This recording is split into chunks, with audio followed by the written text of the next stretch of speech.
right. Welcome back to the show. Fifth Street Sports, Sports Byline USA, SB Nation Radio, American Forces, Nick Geber, Frank Perez, Nolan Dalla. Oklahoma Brian's somewhere out there. We're going to bring him in. Do we have him back, Bugs? We do. Let's bring Brian back in.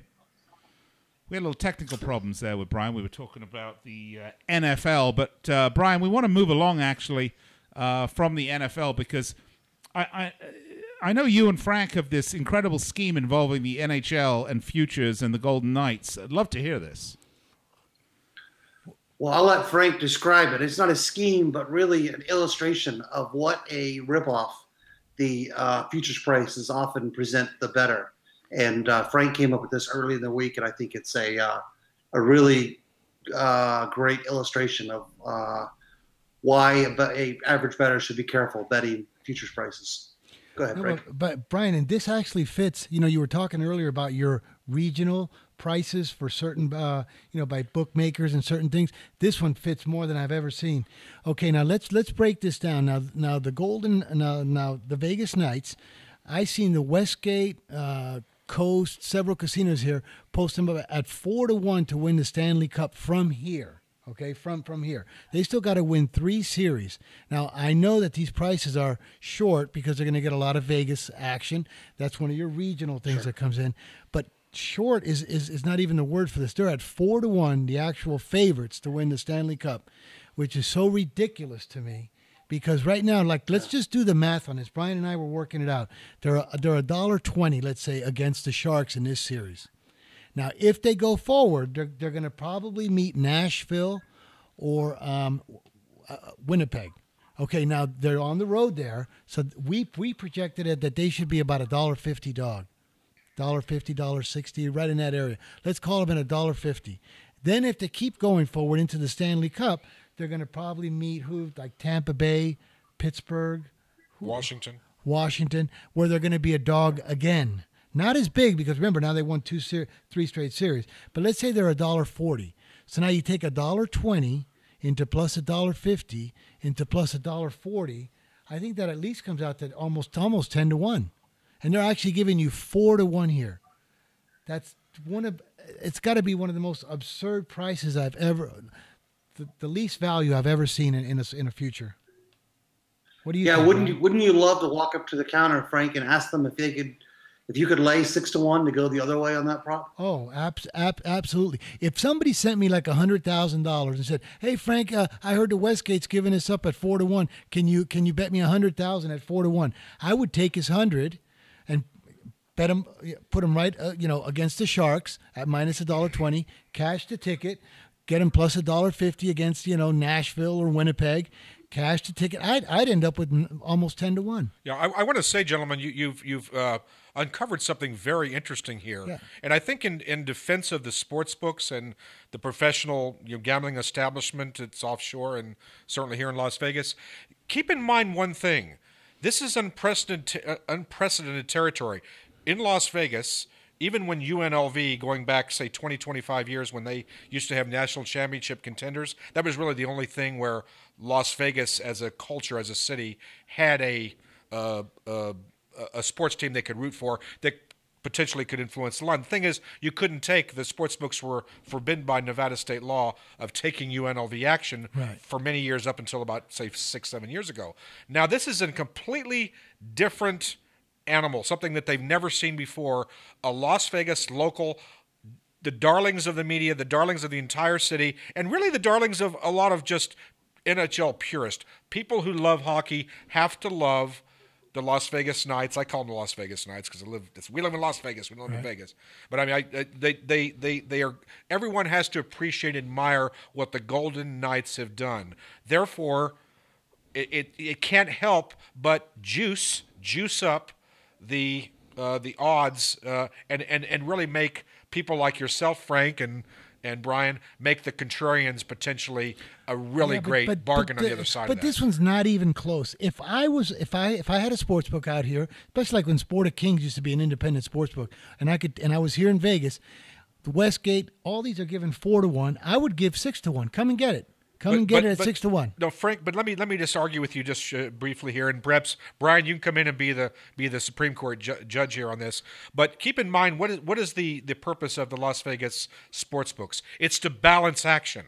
They're not trying to predict what the true value is, correct? Correct. But they want to balance the action. So therefore, that's showing you how much money is coming in on the Golden Knights. No, and that's showing you that if they get bets like this from the public, then the public in Las Vegas, I know they're favorites and their team, has got to be so foolish. Because I would let them get all they want at 6 to 1, and let's say I got $1 million at 6 to 1 on the Knights. They say, "Oh, Frank, you're so heavy on the Knights. You know, you're going to be so unbalanced."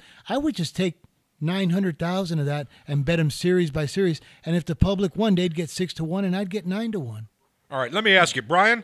Are you there? If you agree with me, I'm going to buy your next beer. Okay? I agree. Whatever the answer is, I agree. Yeah. But Brian, one thing is skewing it. Like you're going to talk later on in the show about certain, regions in the country that skews, like the Chicago area. They'll skew the Bulls games and the Blackhawks and all that. But this one's they've gone way too far. You know that? Way too far. Yeah. I totally agree. I wish there was a way to arbitrage this. Unfortunately, there's really no way to take advantage of this as a bettor. Why not? I mean, there has to be some angle. Well, I mean, I suppose you could not bet Las Vegas, but the problem is there's so much juice in futures market that when there's 8 teams or 16 teams or even 4 teams, the theoretical hold is too high to be able to bet every combination of futures and and scalp it or arbitrage it. So. You can make a better bet by not betting it or betting it in a different way. But all right, so let me pick up on what Nick just asked. He's quite right. I mean, where could we maybe identify the best series price to fade the Golden Knights? My view is if the Golden Knights are roughly 4 to 1.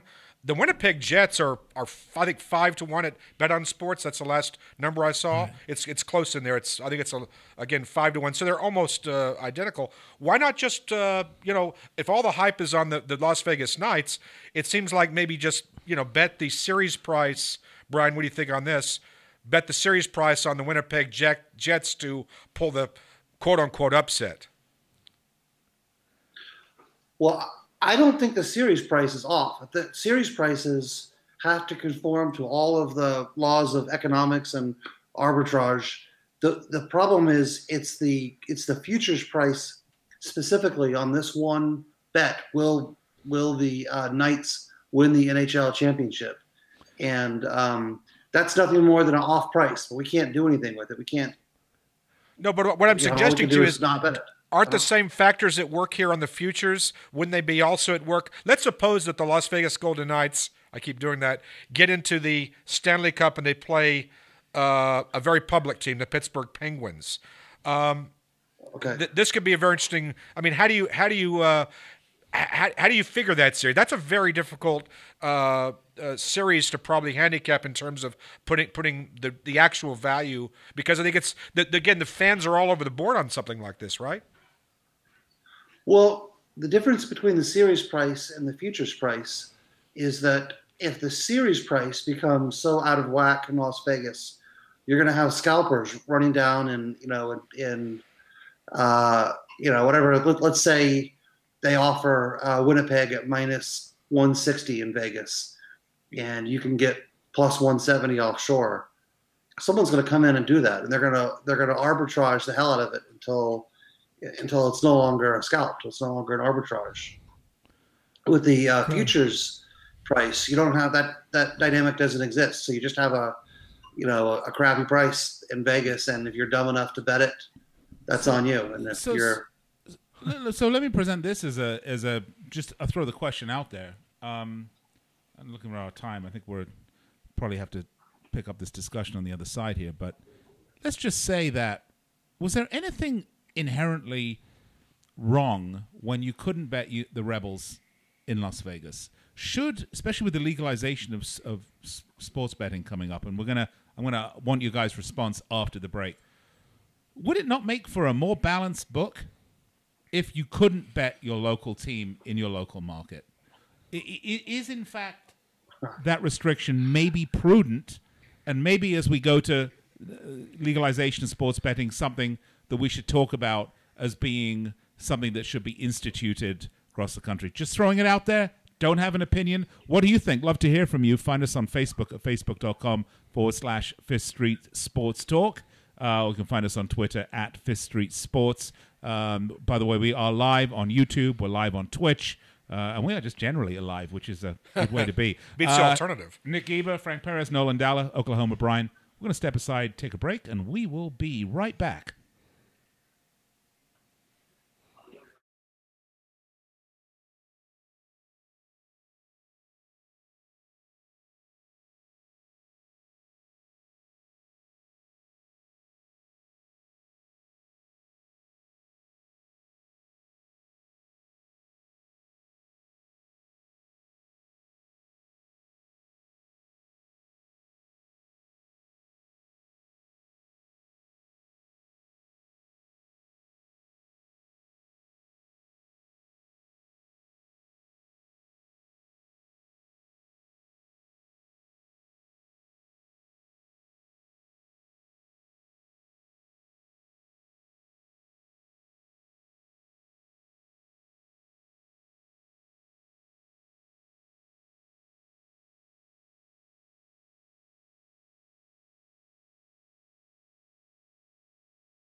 All right, we're back.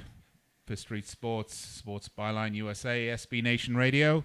Big hello to our men and women in uniform around the world listening on American Forces. And by the way, it's funny, we talked about the Vegas Golden Knights in the last segment. We're going to continue that discussion. Lots of, let me say it in American, controversy. Controversy is what I would say. Controversy, right? About the Golden Knights and the name, of course. That is the name of the Army parachute team. The Golden Knights. Is that lawsuit still going on? That lawsuit is going on, Yeah. and I support the Army. My good friend Paul Rafferty was the head of the Was the let me ask you something. Was there? No, was killed. Actually, all right, real quick sidebar on this. Yeah. And you are an former. By the way, Yes. Contrary to the image and the accent, he actually was a U.S. Army Ranger. Yes, paratrooper. Yeah, paratrooper. 82nd Excuse me. Airborne. That's remarkable. You came here when you were a child. So it's, Now, is that the same one as Easy Company, or they were the 101? That was 101st Airborne Division. 101st. Right? Yes. One. But that was World War II. I'm not quite that old. No, but My kids think I was a I- revolutionary. But let me ask you. So why are the Las Vegas Golden Knights? Why can't they use that same name? And let me give you this: the Texas Rangers. They moved from Washington in '71, I believe, and they took the New York Rangers. Had the Rangers for many years. Why couldn't the Texas Rangers become the Rangers? What's the Yeah, well, I think it's just a trademark issue, and I think it's really what it has to do is just a trademark issue.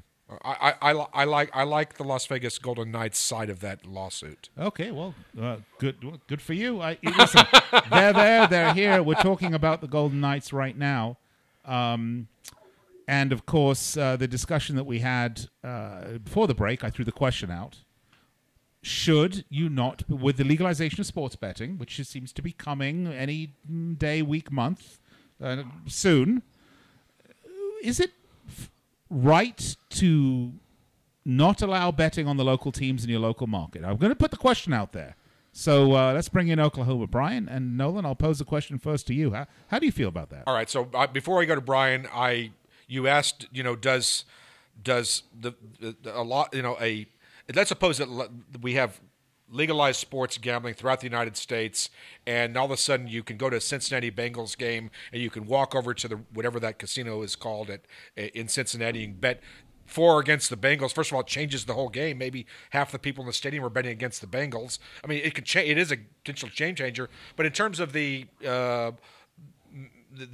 odds and the things, the recalibration potentially of every single market having to adjust to local biases, it's a very interesting question. And I would say that my opinion is maybe the answer is yes. Is that at least initially out of the box, as they can always turn the key. You can always turn the switch on, but you can't turn it off, right? The best way to maybe figure this out is what happens in England. You're going back to your early days. There is sports betting in England. They have all these teams. How does it affect the market there? I actually can't answer that question. I really don't know. I haven't really looked at it in that sort of a detail. But it's a slightly different situation in England because there's always the people that are going to bet on their local teams. But I think if you look at the number of locals that would bet on their team. Okay, so for example, Arsenal are in London. They're a big London team. They're a North London team. But there's also Chelsea there, and there's other teams in London. So it's not like Las Vegas, where everybody that's in Las Vegas is going to bet the Golden Knights because it's the only hockey team we have here, and all the people that come into town want to bet the Golden Knights. It's slightly different. I think it's a slightly more segmented market. I may be talking out of my posterior, which I've been known to do on many occasions. Although I might add, you have very bad breath when you do that. But I'm just not sure. But what's happened here is a very it's an extremely rare thing.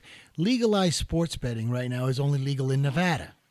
Yeah. So, and it happens to be that the team that's in the going for the NHL Stanley Cup is our team in Nevada.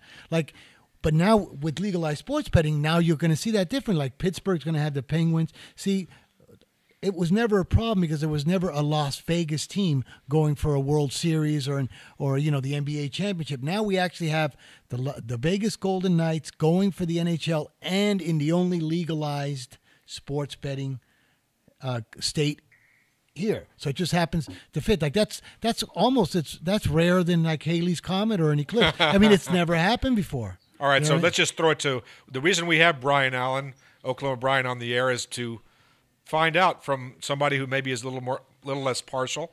I don't know, Brian. How close are you to Oklahoma City? Is Brian there? Yeah, I'm here. Hour and a half. All right, so if there are casinos in Oklahoma, if they all of a sudden had sports betting in Oklahoma, you've been listening to this discussion. How would your local market be affected by the things Nick is talking about? I guess I have two questions. The first of which you guys have already hit on, which is the question: what is local? How do you define local? And seems to me like a pretty impossible task. And then the second question I'd ask is, what are we trying to accomplish with this ban on local betting? Are we thinking that just to even the market out, so you don't have these weird things like the Golden Knights suddenly have to be favorites because of the amount of action placed on them locally? Well, I don't think I don't have any sympathy for any company that gets the contract to come into a big state and be the only licensed bookmaker in, say, Michigan or New Jersey, which is going to happen soon. I'm not. I don't think we need to be worried about how even their action is. Let them worry about that. I thought the purpose of this. I don't know if this is even a question that's being asked, but I would think it would be an issue relating to the integrity of the game, not having amateur athletes shave points, that kind of thing. And I mean, and that's why the UNLV restriction was there. You think because of the danger that maybe the amateur athletes were more susceptible to the influence of the underworld, so to speak. But it actually works like in the book Freakonomics. It actually works backwards, because I was 54 years here in Vegas. You couldn't bet on the Rebels in anything. Now they allow it.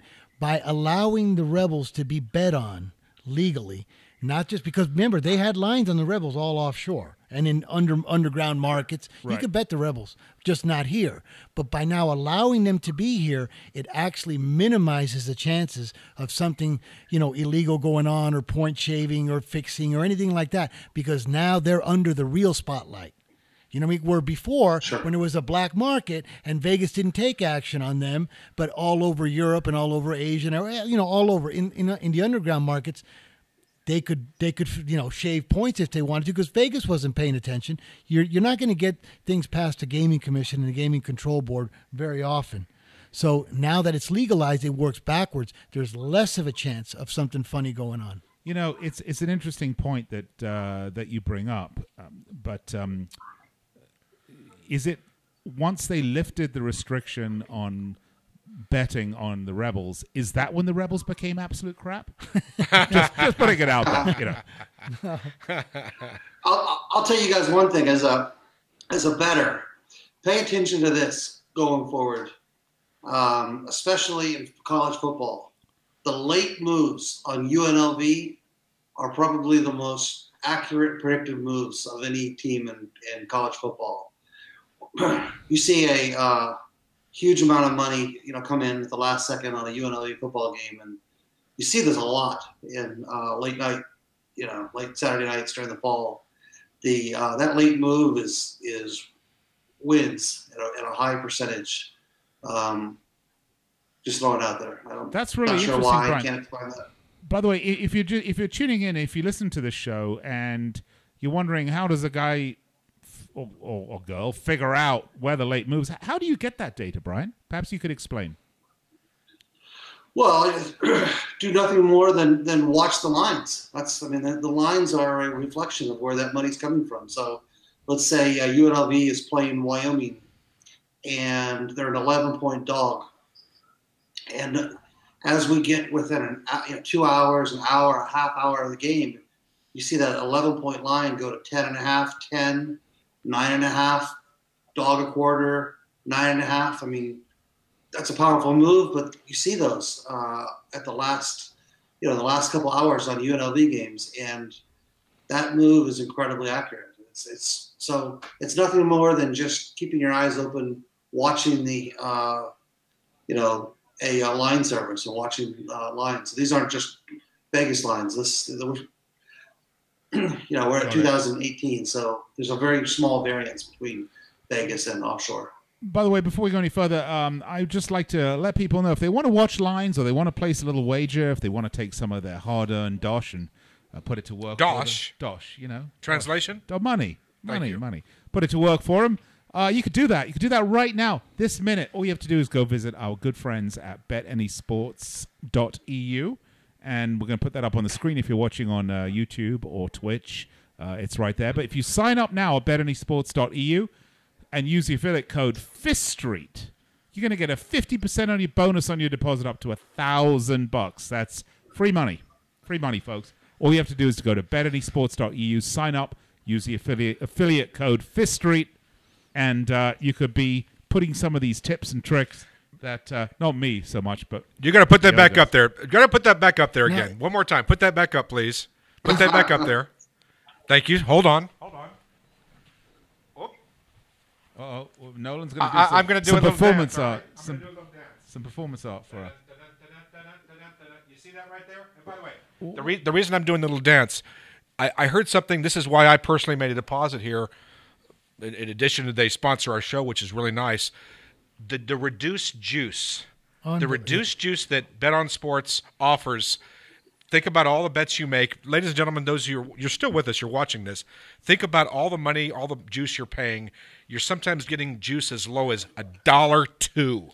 $1.02. And I just thought about it because Brian, at bet. By the way, Nick, is it betanyesports.eu or .com? Well, you can actually either one works. Oh, either one. works, Okay. yeah. Now at betanyesports.com, where Brian was saying, but we can't take advantage of this bad Vegas Knights future thing. Yes, you can. Over there, at this book, you can bet on everything. They have the yes and no. Like, will the Vegas Knights win the Stanley Cup? Yes, plus 400. No, minus 550. Now you can take advantage of, because I would lay the 550 in that spot, or minus 600. I don't know exactly what it is, but I know that they have every bet conceivable in every round, they even have like the first 10 minutes of the hockey game, the first 15 minutes. So here's a sports book that's giving you 50% bonus up to $1,000, reduced juice, more different kind of bets and ways to bet on a game than any other place on the planet. It's got to be, it's a 5-star sports book. I don't know why everybody doesn't go over there and get their money's worth. All right, well, they should certainly do that, and you can put some of the tips and tricks that we're giving you here. Not so much me again. I'm more like the... Except for soccer. Yeah, I'm good at that. Well, and boxing, there's lots of great boxing going on, by the way, especially as we come up to the May 5th Golovkin fight, which is now really a very strange fight in L.A. now, of all places. But we can talk about that another time. But anyway, you can put the tips and tricks that we're telling you here. By the way, if you want to go back and listen to any of these shows that we've done in the past, you can do that. Just go to youtube.com, search for Fifth Street Sports. You can go to Twitch. You can go to our Facebook page at facebook.com/Fifth Street Sports Talk. We're going to go to a break, and then when we come back, it's going to be a very quick segment. Then we go to top of the hour. We have got so much to get to as we get ready to go to hour number 2. Not quite there yet, but we're getting ready. We're going to be talking about the NBA playoffs. We're going to be talking about this ridiculous ripoff that the NBA and the big sports leagues, they want to put their hands in your pocket and take out your hard-earned money with what they call an integrity fee. This is from the guys who have the least integrity on the planet, I might add. Oh, yeah. And let's talk about Las Vegas. Where's the value proposition? Is it going away? Have you been here recently? Have you paid a resort fee of late? Anyway, we're going to go to break. We'll be right back with more here from Fifth Street Sports. Don't go anywhere.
All right, good friends. Welcome back. Fifth Street Sports here on the Sports Byline. Your bookie's calling you. USA Radio Network. It must be. Nick Geber, Frank Perez, Nolan Dalla, Oklahoma Brian.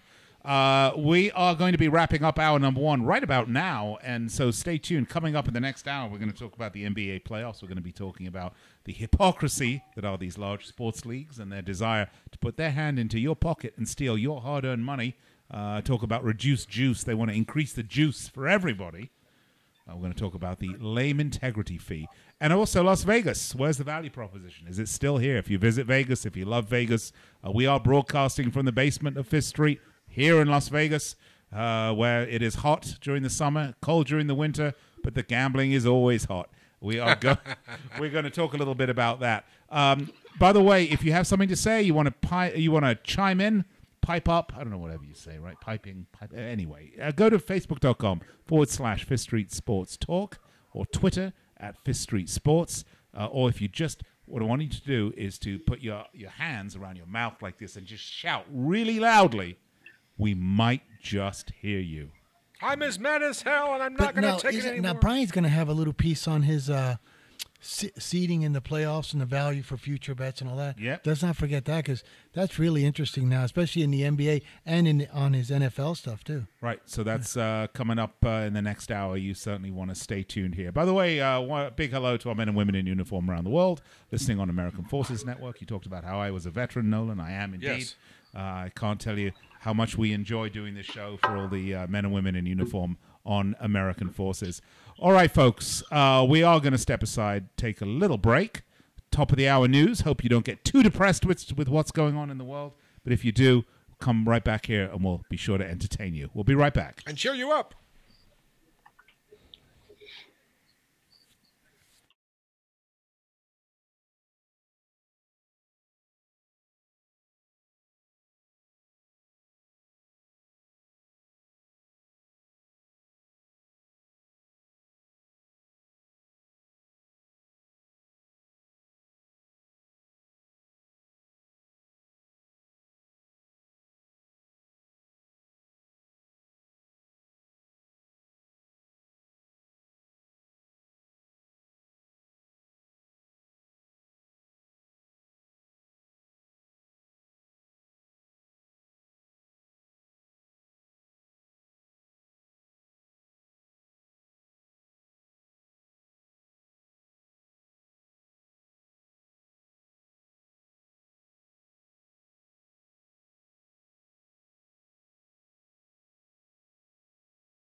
right, welcome back to the show, Fifth Street Sports, here on the Sports Byline USA Radio Network. And welcome back, Frank. It's nice when everybody's here. Walking in shaking- front of the cameras I is was always sh- good. He's making a bet at Bet on Sports. No, You're I probably was betting, shaking- I right? was shaking hands with Shorty. Yeah. All right, well, welcome back to the show. Nick Geber, Nolan Dalla. Clean Frank that up, Perez. please. Great to be with you here on the Sports Byline USA Radio Network, SB Nation Radio. We got a lot to get to in hour number 2. We're going to start by discussing a little NBA playoff action and some of the futures involved in that. I know Frank's struggling here to put his earpiece in, but we'll get him. We're also going to bring back Oklahoma Brian through the miracles of modern technology. You can find us on Facebook at facebook.com/Fifth Street Sports Talk or Twitter at Fifth Street Sports. We would love to hear from you. The show works best when you participate with us here live from the basement of Fifth Street in Las Vegas. Big hello to our men and women in uniform listening on American Forces. And this show is brought to you by BetAnySports.eu. If you would like to place a little wager on some of the stuff we're talking about. I know I just saw some lines on baseball coming through. I guess Oklahoma Brian's very busy telling you where to put your baseball dollars. You can do that right now. Sign up, use affiliate code 5th Street, and get a 50% bonus on your deposit up to $1,000. Fifth Street with a 5. With a 5. Get 50% bonus on your deposit up to $1,000 at BetAnySports.eu or .com. They all work. They'll take you to the same place. And if you'd like to make a little betting on some Premier League football or the FA Cup, as I do, you can do that. And by the way, go to our website and our Facebook page because we post lines up there all the time. Our picks on the lines generally come from Bet Any Sports, but our picks are up there for you. All right, we're going to be back in just a minute. Well, not really 1 minute. I actually lied. It's really 3 minutes, but And then a whole hour. then we've got a whole hour ahead of us, and we're going to talk about a lot of really fun topics, not least of which is the NBA playoffs, which is going on right now. So as we go to break, now's the time to use the loo. Go visit Shorty, as Frank just did. Is he still as short as you remember him, Frank, or did he grow? Okay, no, we'll leave that for later. Are you All right, Pet Juniper? we'll be right back after these messages.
All right, we are back on Fifth Street Sports. Nick Geber, Frank Perez, Nolan Dalla, Oklahoma Brian. We've got a lot to get to this segment. Let's just dive right in, shall we? Head first. Head first. Yep. Let's go to the NBA. Bring Brian back in. NBA playoffs are here. I know we've had a lot of discussion about futures betting and the playoffs. What say you, Brian Allen? Well, I'll tell you, a point that I think has to be made every year about this time is here's what not to do as a bettor. A lot of times people will get excited after a significant game, their favorite team wins, or they're inspired because they think they've identified the next NBA champion, and they run out and look for a futures price when there's almost no market and push a bet that if they had thought about it, waited until the next morning, they could have found a better price. This happens a lot in NBA futures market, as you really don't see futures prices come up that often. But if you can wait until a moment where there are multiple prices out, you can do the following. If you're a good customer, been with your bookmaker for a long time, and you want to make a futures bet on Team X, don't just trust that your bookmaker is going to have a fair price. I'm sure, there's a decent chance that the price is fair, but, you're a consumer, and be a smart consumer. Go out, do the research, find out who else has prices. And if if your book's price is considerably off, don't be shy about asking to, if you're going to make a sizable bet or you've been with them for a long time, say, look, I was going to bet my favorite team. I see you're offering 12-1, but if I go to these other sites, I see 15-1, 20-1. Can you give me a better price? And they'll give you a better price? I mean, it really? You can just call up your offshore book or whoever, and they'll do better, like haggling. You could likely haggling for a new car. Yeah, less, for the price of a massage here in Las Vegas. Well, hopefully something you're an expert about, I'm sure. You know what? It can't hurt to ask, and I've asked. Offshore, local. In the case of a big casino in Las Vegas with a bunch of Italian guys with fancy suits that I have no idea what they're doing, looking at laptops behind the counter. I don't think those guys can offer you a better price, but your local can, and a good offshore book can certainly, you can certainly say to them, hey, I think your price is a little bit stale on this. You want to, there's that happens, and it can't hurt to ask. The worst case, just keep in mind, your bookmaker wants to keep you as a customer. If you've been with them for a long time and you have a reputation of paying on time, and they're gonna make sure that you get a fair price. Hey, Brian, that's really interesting advice, and you talk about that specifically with the NBA. I'm just wondering, would that same advice hold true with, say, the World Cup, which is coming up? And the reason I bring that up is because, the World Cup, you're going to have so many changes within the groups as you go through the group stages, where if one team becomes a giant slayer, you would imagine their futures price has got to, more people are going to be betting on them suddenly to maybe go further along, but maybe not win the whole thing, but maybe, make it to the semifinals or the quarterfinals. Do you still would recommend just taking a deep breath and waiting till the next morning before you go in and see how the lines have changed? Well, the World Cup is unique. From a North American standpoint, your best angle in beating the World Cup is hoping for a North American bookmaker that has sleepy lines. So the World Cup is going to be in Russia this year, and I'm guessing the games will take place. Help me out, Nick. I'm guessing maybe 2 Eastern and noon, maybe noon Eastern and 3 Eastern. Does that sound about right? I'm going to actually look up the times of the games. It's 9 and 10 hours, yeah. Yeah, they're going to be played at, I believe, 8 a.m. Yeah, I believe they are going to be played at 8 a.m., which would be Wouldn't that be in the afternoon? I don't know. We'd have to look. I'll have to check it out. I'm not sure exactly. It'll be. No, think of it like a Champions League game being played at Zenit, Zenit, or some other Russian. They always play those games a little bit earlier than they do the other Champions League they're going to start at 8 a.m. Eastern time, which is 5 a.m. Here on the West Coast. And the later games will go as late as 3 p.m. Eastern time, which is noon on the East Coast, on the West I'll tell you what, that's your best angle as a bettor, because what typically happens in those scenarios, although it's happening less as offshore offices consolidate and go to kind of an economy of scale, bigger offices, but this still happens, and it happens in Las Vegas. So this is going to be in June, right? Baseball's still the main sport. These offices will close up late at night when the last game ends, say a Dodgers or a Giants game ends. They count the money, do the report, leave for the night, and we've got this window between midnight and 8 in the morning where potentially these lines aren't moving. So this has always been a great thing in the past. It's less of an advantage as each World Cup, with each World Cup, as we become more efficient and, we go to having, betting lines that are moved by robots overnight. But still, you still need a human sometimes to make decisions, and there are sleepy lines overnight. So, I would say in the case of World Cup betting, stay up late, be willing to wake up before Barney shows up to the sports book to move the lines, and Boris, that's not Barney, Boris. So Boris. So that same thing, though. I mean, that same sort of take a deep breath and don't rush out with your futures bet. That's for NHL, for NBA. Really, just it crosses all boundaries of sports. So as we're in the NHL playoffs right now, that would be your recommendation, right?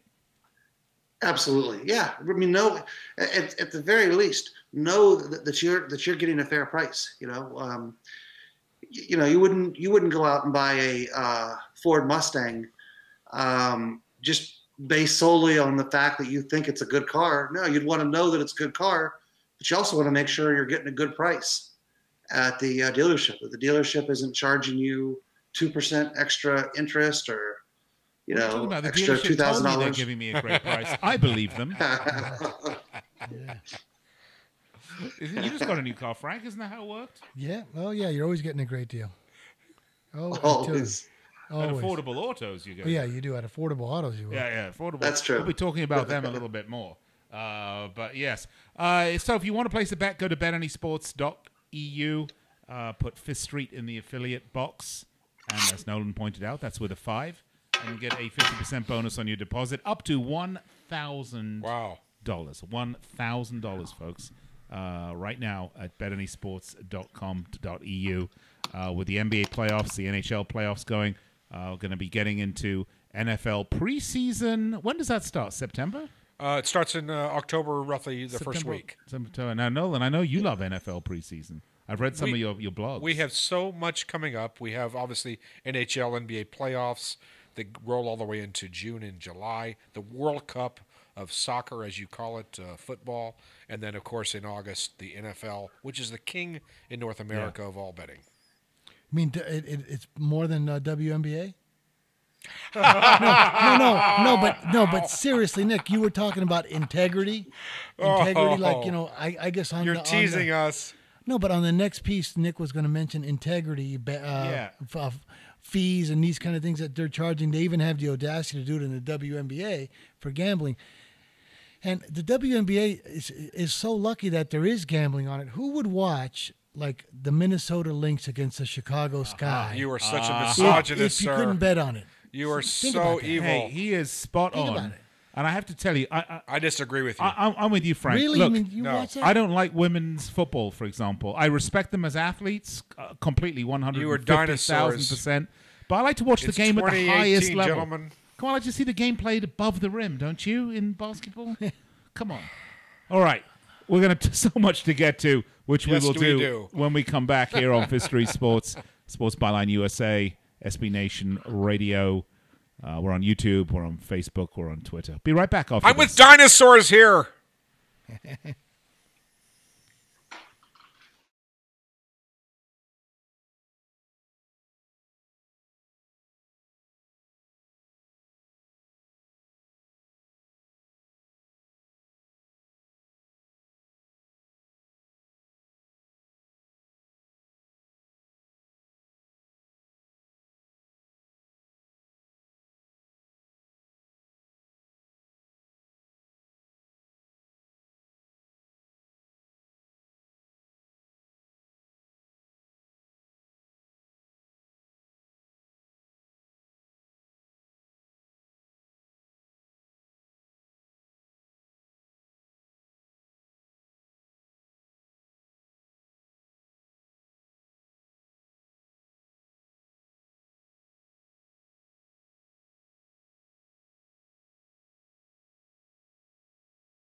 We're back. Already. Fifth Street Sports, Sports Byline USA, SB Nation Radio. Nick and Nolan and Frank and Oklahoma Brian with you here for about the next 40 minutes or so. And by the way, we're going to continue on after the hour, so if you want to find us online, you Overtime. can do that. Just go to youtube.com or Twitch and put in Fifth Street Sports. You'll see us there.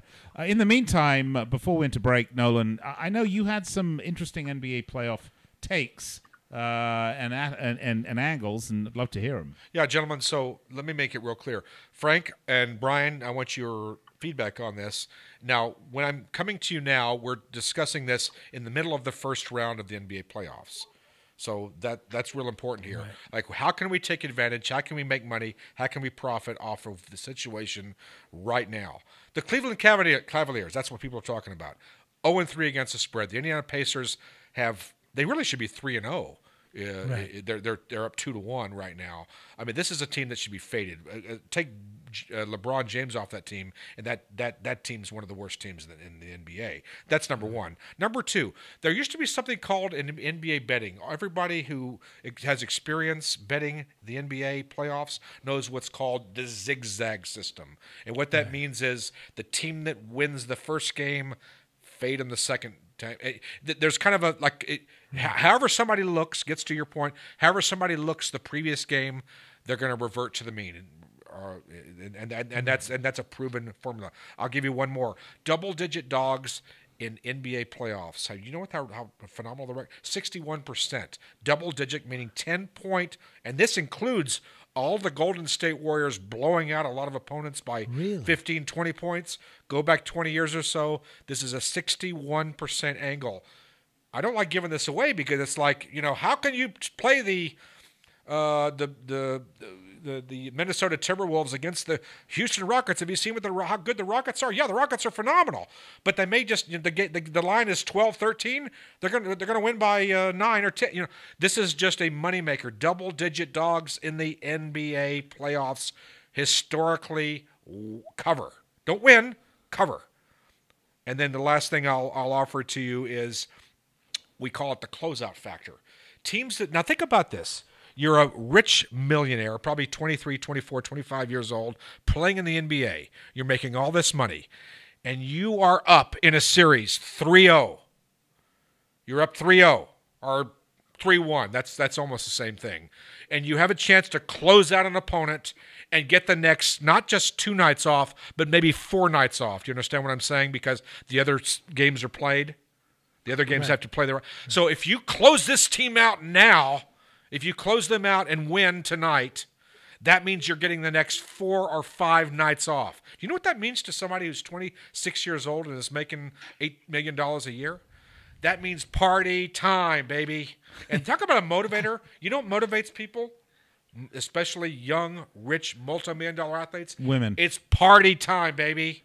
So, and this is an angle that very few people have caught on to, is the closeout factor. When a team is up 3-0 or 3-1, I haven't noticed it in the NHL as much, but certainly in the NBA, party time motivator, it's there, it's money. So wait a second. So Nolan, you're going to tell me that these guys in the NBA, 25 years old, probably, they one and done in college, on their time off after they get this 4 or 5 days like you're talking about, they're not just sitting around playing chess, splitting the atom, talking about cold fusion and that. Really? I'll give you a quick story, and then I'm going to go to. Is Brian still with us? Brian, are you there? Brian, I want to look at you as I tell this cool story. I'm good friends. I'm very like you, like all of us here. I'm kind of connected with some people who know what's going on, and I'm going to give a name. There's a guy named Dewey Tomko. Anyone who knows poker knows the name Dewey Tomko. Right. Dewey is one of the smartest, coolest, funnest guys I've ever met. He lives in Orlando, Florida, outside of Orlando. He opened up a very, very fancy restaurant 15 years ago. He did it for fun. By the way, it's a steakhouse. It's Dewey's. It's a really cool place in Orlando. And the Orlando Magic would come there, and they'd always come to after the game. This is when Shaq O'Neal was playing with them, right? And they were a really good team. They would always come and play, and they would hang out at Dewey's place. And so Dewey's sitting there hanging out with the Orlando Magic almost every night after a home game. I mean, Dewey's sitting on the front row, right? My point of telling this story is that NBA players, and really all athletes, but especially NBA players, there's a grind of 82 games, and then the postseason. These are young men who love the same things all young men love, and they have the liquid to take advantage. And so what do? If they can close out and beat that team into a pulp and get 5 straight nights off, they're going to put it in there. And what I'm saying is that's a team that's covering. And I'll just throw it to you, Brian. That's my human story, and you're a technical guy. Am I right? Am I wrong? Hey, I'm a human guy too. And I love the 3-0 angle. I'll ask you, do you think it's entirely, though, what you described, which is we're going to put these guys away so we can go to the Gold Club or wherever they are going? How much of it is that, and how much of it? Yeah, right. The late night library. Yeah. How much of it is that, and how much of it is just the quit factor of I think I was reading somewhere today, one of the Pacers speculating if they get up 3-1 on the Cavs. I think that's a big part of it too. Is some teams have chemistry and character where they can fight back from a 3-0 deficit. I think you'll get a great effort out of the Spurs. They're going to be down 3-0, and I'm not saying they're going to win, but I expect a valiant effort from them. But Brian, there are other teams. Brian, Brian, real quick. I don't like. I understand you just brought up the the Spurs Warriors thing, but keep in mind there's a couple of intangibles there. You have the coach's wife died, and he missed, and Popovich missed that I think Game 3. Now he's coming back, and the players maybe that's a whole different situation. And I forgive me, but I'm going to point the finger at you, sir, and say I think that you're taking an outlier here with a lot of emotional factors. Yeah. Forget about that. By the way, real quick, that's the outlier where I probably bet the Spurs. But everything else being equal, am I right that teams that are up 3-0, they're going to close out and finish the job? Oh, I love the 3-0 angle. By the way, speaking of Dewey Tomko, I haven't heard that name in a few years. Does he still own a golf course in the Orlando area? He's the greatest golf hustler in the world, and I played golf with him many times. Yeah. And I'm a horrible golfer, by the way. But I swear, this is an honest goodness truth. If Dewey's playing against somebody who shoots an 82, he'll somehow shoot an 81. And I played Dewey, and I've shot 107. It was remarkable. He shot 105. Isn't that amazing? That's awesome. I'm going to beat him next time, though. And if you can lend me, Brian, $100, I guarantee you I'll give it my best shot. That sounds great. You want Dewey's side, don't you? Checks in the mail, I'm sure. Yeah, exactly. Yeah. Speaking of golf, I hit a couple of good balls today. I stepped on a rake. Is that a golf story? No, I stepped on a rake. Oh yeah. All right, guys. So let's. That's what is known as a joke. Is that what that is? Oh, I wasn't sure about that. I thought literally I was going to actually advise you to get to the emergency room or get an ice pack or something. No, but really, Dewey's a great golf hustler. I didn't know that. He's the greatest gambling hustler, one of the best really? I've ever. It's astonishing. And I shouldn't let that out on national, worldwide radio here. You just ruined it for Dewey. I sure did, yeah. By the way, I want to just tease something. Now that we talk about guys like Dewey Tomko, we have a new series here on Fifth Street Sports, which you'll be able to see online by going to fifthstreetsports.com or YouTube or Twitch or any one of these places. It's called Fifth Street Sports, The Basement Tapes, and we're going to be doing, we've already got some in the can. Not the same can where Frank was during the break and came back late. Different can. Thank you for that. But we've got some of those in the can already. Where we're going to be sitting one-on-one with some of the world's most interesting gambling-related people for a sort of in-depth, no-holds-barred interview. You'll be able to check those out at Fifth Street Sports. In the meantime, guys, I want to talk about while we're on the discussion, the topic of NBA. A couple of things. Last week we spoke briefly about this absolutely ludicrous integrity fee that the sports leagues would like to, and the players' unions would like to be involved with the pending legalization of sports betting here in the U.S. So, of course, the market's opening up, and now everybody's grubby little hands, sticky little hands, want to be in your pocket. And trust me, people, it's your pocket that they're going to be in, because any fees that are charged, guess what? They're going to be passed right along to you, just like everything else. The profit margins must stay the same. Fees will go up. Costs will go up. Value will go down.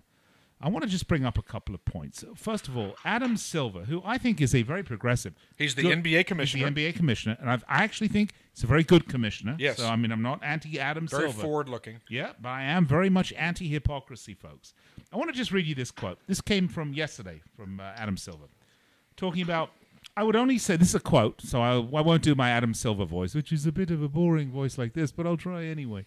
I would only say, from the NBA's standpoint, we'll spend this year roughly $7.5 billion creating this content, creating these games, he told reporters. These are total expenses for the season. So this notion that as the intellectual property creators, we should receive a 1% fee seems very fair to me. Well, doesn't seem fair to me. I'm going to go to break. You're leaving us like that hanging. That's a gambling fee, by the way, right? Yeah. Yeah. All right, we're going to step aside then and take a break here. We're going to argue about that on the other side. We're going to argue about it. I'm going to tell you why this hypocrisy is just absolutely outrageous. We'll be right back after this on Fifth Street Sports. So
All right, we are back on Fifth Street Sports Byline USA. Back in SB black. Nation Radio, back in black.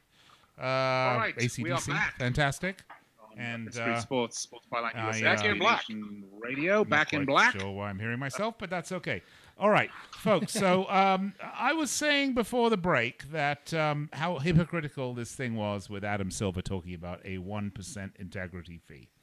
I think it's ridiculous. I think it's outrageous, and I'll tell you why. I'm going to put it right out there. I was looking right now. There was a piece on ESPN talking about the audience for the WNBA draft presented by State Farm was up 25% on ESPN2, the most watched telecast since 2014. The WNBA numbers are up. I would ask you guys this. Who watches the WNBA? Almost nobody, allow me to say. Who is interested in the WNBA? Sports bettors, gamblers. From what I hear from people that do this, it's some very lucrative opportunities betting the WNBA. Here is an example where sports bettors are driving ratings, driving the popularity of a sport. Adam Silver can sit up in his gilded castle, all that he wants, and talk about the quote-unquote intellectual property. Now, folks, basketball to me has been called a lot of things, but intellectual property isn't one of them. This isn't a movie you're creating, Adam Silver. This is a sport that, by the way, you didn't create this sport. The sport of basketball was, was in Iowa or Indiana or something like that. Some bloke created it, right? Back in the... Some bloke. I don't know who it was, but he didn't create it. It's not yours. It's a game. You created the league, absolutely, and the teams, absolutely. But don't give me this absolute balderdash about your intellectual property. So if we're sitting here, guys, talking about the NBA, oh my goodness, look at that. That's Adam Silver. He's coming down the stairs. He's got his hands out. He wants a percent. He wants a piece. What is this, the bloody mafia? I mean, really? What is this like? Hey, you talk about this. You got to give me a piece of the action. That's pretty good. I mean, yeah, right, exactly. Frank Lopez would be doing that, right, Frank? No, but I think that the WNBA should be paying the sports books to, be able to have action on them. Listen, this WNBA, for betting wise, you know how injuries come across, in NFL, or then this guy pulled a hamstring, that guy, has got his growing muscle, whatever. In the WNBA, you actually get injury updates, like the forward for the Chicago Sky, she's out for personal reasons. All that means in the WNBA is she's on her period. This is how they actually, for gambling. How wonderfully misogynistic! I love it. No, Frank. that's what it is. I don't see too many NBA injury updates. LeBron out for personal reasons. Always in the WNBA, it's always personal reasons. Are you sure? They're having a menstrual cycle or something, so I they mean, don't I want to think play. most They're female cramping. athletes don't actually have that. They're cramping. But now, who would care about that unless you were betting on it? See, if the forward for the Washington or the Chicago Sky is out, right? If the forward for the Chicago Sky is out, do you think but if she's out for personal reasons, I care. You know what I mean? Because I'm gonna go under in the game. Gentlemen, I just want to say that I'm embarrassed to be a male species sitting here in this chair next to the two or maybe even three of you, if Brian's still with us, and he hasn't hung up the phone and said, I don't want to have anything to do with this show. Are you guys insane? Wait a minute. Are you insane? For betting wait a second. Are you insane? We handicap menstrual cycles. Wait, are you sorry. Seriously, women have every right to play every sport that men but play. And don't try to slap me and say, Nolan, shut up. But for betting, I'm handicapping menstrual cycles. That, and I don't you're care a if a girl, selfish man, and you're looking for an angle. Wait a second. Nick is completely wrong. He's just dead flat wrong. Why, you think the WNBA should pay? Never wrong. The NFL in 1923, when the Chicago Bears formed, how many fans were in the stands? 300? Whatever. The NBA is still in its infancy. Are you and I kidding understand that a lot of people think that it's all gambling. Yes, I So understand. you think us I gamblers should pay understand the gambling to pay the is- NBA gambling is to a big watch part. to And watch gambling that should stuff? be legal on all sports, yes. But don't try to diminish that there are women athletes who invest 7 days a week and they bust their asses every single day Absolutely. on a basketball court, and they're every bit entitled to the same respect as Tom Brady gets. And you know what? I agree. I'm a big fan of the Japanese women's curling team. Oh, So, you know, here I'm- comes I'm- another misogynistic comment. And you're a liberal, sir? You No, call look, yourself a liberal? I will tell you, I don't particularly. I am not a fan of women's team sports in general. Not because I don't respect them as athletes, because they are terrific athletes. Just because I like to see the game played at its highest level for my time. I mean, Women's tennis? Are you kidding me? I said team sport. Hello. Fair enough. Have another drink. I said team sport. Well, Brian, where's Brian Allen? But I said team sports. Look, I like to see. Brian, rescue I me like to from see- these dinosaurs. I don't watch Major League Soccer. gotta Hold on a second. I don't watch Major League Soccer because it's not the game at its highest level. Just a second. Before Okay? Brian comes on. I'm not going to watch the women's professional Did you league. watch the Women's World Cup? Oh, that Oh, was come fantastic. on. You didn't watch that I and get do, excited? because Are you I have kidding to. me? No, it doesn't What get kind me of a excited. person are you? Brian, please set this man straight. Hey, I love all sports, all genders, all people, non-people, squirrels, That's not what you said during greyhounds, the doesn't break, matter. Brian. That's not what you Same, said during the break. same with me, but Brian and I are going to handicap cramping and menstrual cycles if it means betting the under on when the forward or the guard for Washington's out. I'm sorry, that's just the way it is. But I agree with Nick, though. I do not believe that we should be paying as gamblers to watch that. NBA, WNBA, anything. They should be paying us. What do you think, Brian? It's obviously a starting point of a negotiation that's going to be very interesting. But I guarantee you that the bookmakers offshore aren't going to pay a penny of integrity fees. So if we create a landscape where these bookmakers that are paying huge licensing fees to get the privilege to offer sports betting domestically, with a theoretical hold that's around 4%, and a federal excise tax that's around 0.5%, huge overhead cost, and now you're going to throw a 1% fee, not on profits, but on total handle. I just don't see how these domestic bookmakers are going to be able to compete on a level playing field with Not a chance, bookmakers that aren't Brian. paying this. There's not a chance. And I'm going to suggest this. I will support a 1% or a 0.5% or a 0.25% integrity fee that sports bettors will pay the league when the league agrees to pay sports bettors a 1/4, 1/2, or 1% integrity fee for each Ray Caruth, okay? Or for each, what was that guy that owned the LA Clippers, and we had to listen to his racial nonsense that he was spurting off. For each time they have a fundamental lapse in integrity that has nothing to do with betting. When they return the favor, then we can do it. Real quick, integrity is a bad. I don't like the word integrity fee. I want to make it real clear. The 1% that It's Adam a shakedown fee. Wait a minute. It is a shakedown fee, and as Brian and Frank have noted, it is a starting point in negotiations because you can't just sit idly by. Oh, they're going to make all this money. You understand that. Wait a minute. You understand their position. To call it an integrity fee, I agree, is complete hypocrisy. But Nolan and Frank, listen, guys, it's such nonsense.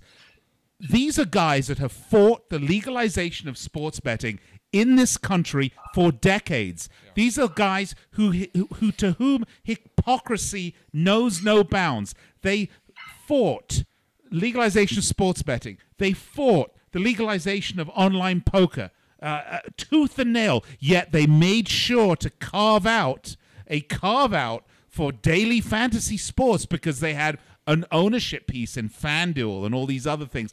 The hypocrisy stinks. It stinks like a steaming pile of dog turd outside here in Las Vegas on a hot day. I hate it. These are people with no integrity. These are people that try to cover up concussions in their sports and the long-term effect of CTE.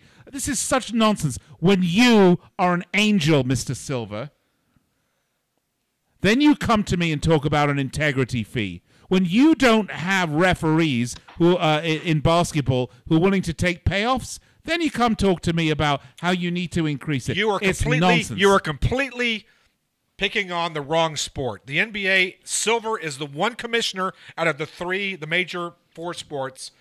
The NBA, the NFL might have well been living in the 1930s. They're so behind on this. Gambling's going to drive ratings up.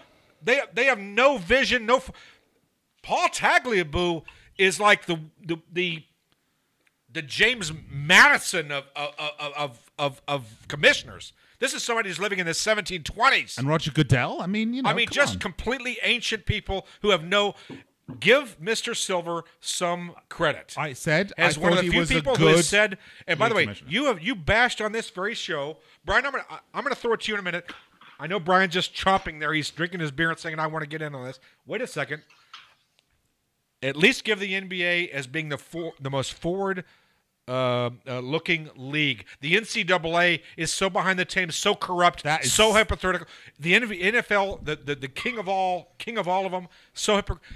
But let's just give the NBA some credit. I think your credibility. criticism's misplaced. No, it's not misplaced. No, but they encourage these kids to drop out in college after 1 year because they can hit a 15-foot jumper, and so they drop out of college in 1 year, just for the money. That's how much money they're making. But as long as we let college be the minor leagues for professional sports, so what? I mean, look at how it is in Europe. You don't go and play soccer in college and hope to become a professional. By the time you're 20, you need to be in the first team as a pro. We need to stop this charade right now. All right, Brian, what do you think? Gosh, what's the question? The question is the integrity fee, which we probably should have defined it up front. The integrity fee is what the professional sports leagues, and I think the NCAA, they want to basically take. Think about it. That does sound like 1%. Yeah. That's nothing. Think about not maybe billions, but maybe trillions of dollars over the course of what we're talking about going forward. Yeah. If you were to get 1% of every single dollar wagered on a sport, oh my goodness, you could probably wipe out the debt of the federal government. That's how big this is. Yeah. So the point is so I understand people like Oklahoma Brian and Frank, who are professional sports bettors. I understand you got to beat 52.8% now. You got to beat 53. I understand it's more difficult. I get that. However, the professional sports leagues don't give two about either of you. No, but they don't care about anybody as a professional sports bettor. All they care about is the $10 bettor, the $20 bettor, and by the way, can you blame them for protecting their interest? And they don't give two about you, Brian. Well, I'll tell you who's going to get screwed over, and it's not the first time. It's the states. It's the states that are the ones that need the revenue, and that's why. Guys. We're in Brian, hold that thought. You know what? Evil man. We're just about up. So if you want to continue, we've got to go to break here in just a few seconds, which we're going to do. Cliffhanger. We'll come back, we'll wrap it up, and then stay with us online, folks, at youtube.com or Twitch. We're going to continue the discussion here on Fifth Street Sports. All right, we're going to go to break. This is Fifth Street Sports on Sports Byline USA Radio Network. The 53? network loves this. The network loves this. I would never. Just a minute.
close, yep.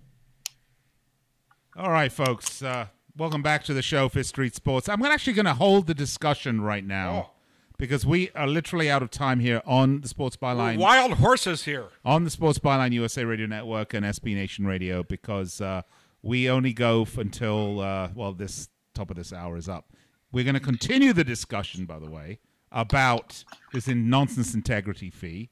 We're going to continue the discussion about how Frank executes the menstrual edge in his betting cycle. How do you like that? I'm just saying. We're going to really get into this in detail. And we're going to bring weapons on the next segment. No, but Yeah. I would like to have Brian finish up what he was talking about on the who is going to really pay the price for this integrity well, we're going to fee. get to that, but we're not going to be able to do that on the radio. So if you're listening to us on Sports Byline, SB Nation Radio, what I want you to do is go to youtube.com, search for Fifth Street Sports, or go to twitch.com/Fifth Street Sports, and we will continue the discussion for about the next hour or so. Discussion, fight, And war. we're also going to be talking about the Vegas value proposition, if there is one. So anyway, we are going to have to sign off, so we are going to do that here shortly. I want to thank all the fine people at Sports Byline USA, by the way. We're talking about Scott Cuddy, Darren Peck, Ron Barr. Of course, here in our studio, we've got Boggs Paulino, who's our technical director, does a terrific job, as always. How can they follow us on Twitter and Facebook? Right, so Twitter is at Fifth Street Sports. At Fifth Street Sports with a 5. Yeah, with a 5. Facebook is facebook.com/Fifth Street Sports Talk. And you know why it's talk? Because there is apparently some from Fifth Street somewhere in the Midwest in Iowa. There's a sports shop. So, Don't forget to mention Bet Any Sports. I mean, there's so much action going on right now. Right. That's right, Frank. So if you want to put some action down, you can do it right now. At Bet Any Sports. betanysports.com or EU, because I didn't even know they were EU, like you said. But $1,000 bonus, That's it. 50% That's right. insane. deposit. It is. Plus $1, plus reduced juice. All right, folks. That's going to wrap it up here on the radio. I want to thank everyone for listening. We will be back with a second hour or third hour online only, so be sure to tune in. Until, if you're listening to us only on the radio, though, until next week. Speak to you then.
right, welcome back. Fifth Street Sports Unhinged. I'm Overtime. going to call this one. No radio. Unfiltered. We're done with the network right now, so no holds barred. Anything goes. We got Oklahoma Brian on the phone with us still, and or on the guest line, the box, whatever the heck it is. By the way, real quick, I have to ask something. Brian, are you there? Brian? Yes. Are you sitting there in Oklahoma? We got these 3 guys in Las Vegas, and you're sitting there. Are you screaming at your microphone and your monitor, just saying, "I want to say something"? Those guys are full of. Are you like you got to be sitting there going crazy, sitting there from a remote? Am I right? I'm usually laughing pretty hard and hoping they don't ask me a question while I'm laughing. I gotta get it together before you guys throw it to me. Trying to do the analytics on the menstrual cycle. Oh, that was wow. Yeah. I was really praying you guys would not ask me a question about that. I have a funny story. Nolan, you were talking about me. You're calling me a misogynistic pig. You're probably right on both those accounts. Yeah, I know you. When I was doing Fox Football Friday and Fox Football Phone In on Fox, this is back, 2007, 8. One of the things about doing that show with them is me and my radio partner at the time required that, so they did a TV show of our radio show, basically, that we have some creative control over the content of the show. Because it's Fox, and, they'll do whatever they want to. God, we'll probably get sued from this. But anyway. So one of the things we said is, we really don't want to talk about women's football. Yeah, Michael Cohen is available, by the way. Yeah, Stephen, right? Not because, women's football is terrible. And I'll say it again. It's not a thing I really follow or like that much. But I have ultimate respect for these women as athletes. They're great athletes. So no disrespect there. But we didn't really want to cover it. Not when you've got the Premier League and you've got the European, and you've got the Champions League and the Europa League and all these other sort of really top level football going on. I don't want to talk about women's football. It's just not. I don't follow it. It's not interesting to me. So Fox pretty much respected that, but they just closed a big rights deal for the Women's World Cup back then. So they snuck a guest into us, sort of backdoored this guest in for the show, who was the team doctor for the U.S. soccer and the U.S. women's team, and they wanted us to talk about injuries. It was just bizarre. It was a way to kind of sneak in, Of course, we cottoned onto this pretty quickly. So we had the doctor on, and he was a very boring, very nice gentleman, I might add, but very stuffy, rather doctorish. He's a doctor. Yes, Dr. Mandelbaum. I had Dr. Mandelbaum on. Of course, we were the only show that Fox did where they had one of the few shows they did where they actually had a lawyer in a booth with a big red button. So we had Dr. Mandelbaum on, and I had to ask him some questions. I said, "Well, Dr. Mandelbaum, you are the team doctor of the U.S. soccer, and in your job, you see players and you deal with all their injuries." Yes. So you do this to both the men's team and the women's team, right? Yes, of course. Yes, yeah. So I said, along those lines, you get to go into the locker room and stuff after the game, and you get to talk to the players and check them out and everything. Well, yes, of course, that's my job as a doctor. So you've basically seen all these players, haven't you? He goes, well, yes. I go, so of the women's team, which ones have the nicest swingers? So, needless to say, we never had Dr. Mandelbaum on again. Thank goodness. But that's my little story of my misogynistic self. Look, I think that to bring this back to what we were talking about before we were interrupted. I rest my case. Before we were interrupted. I think that this integrity fee is a joke. It's a shakedown. It's the ultimate shakedown.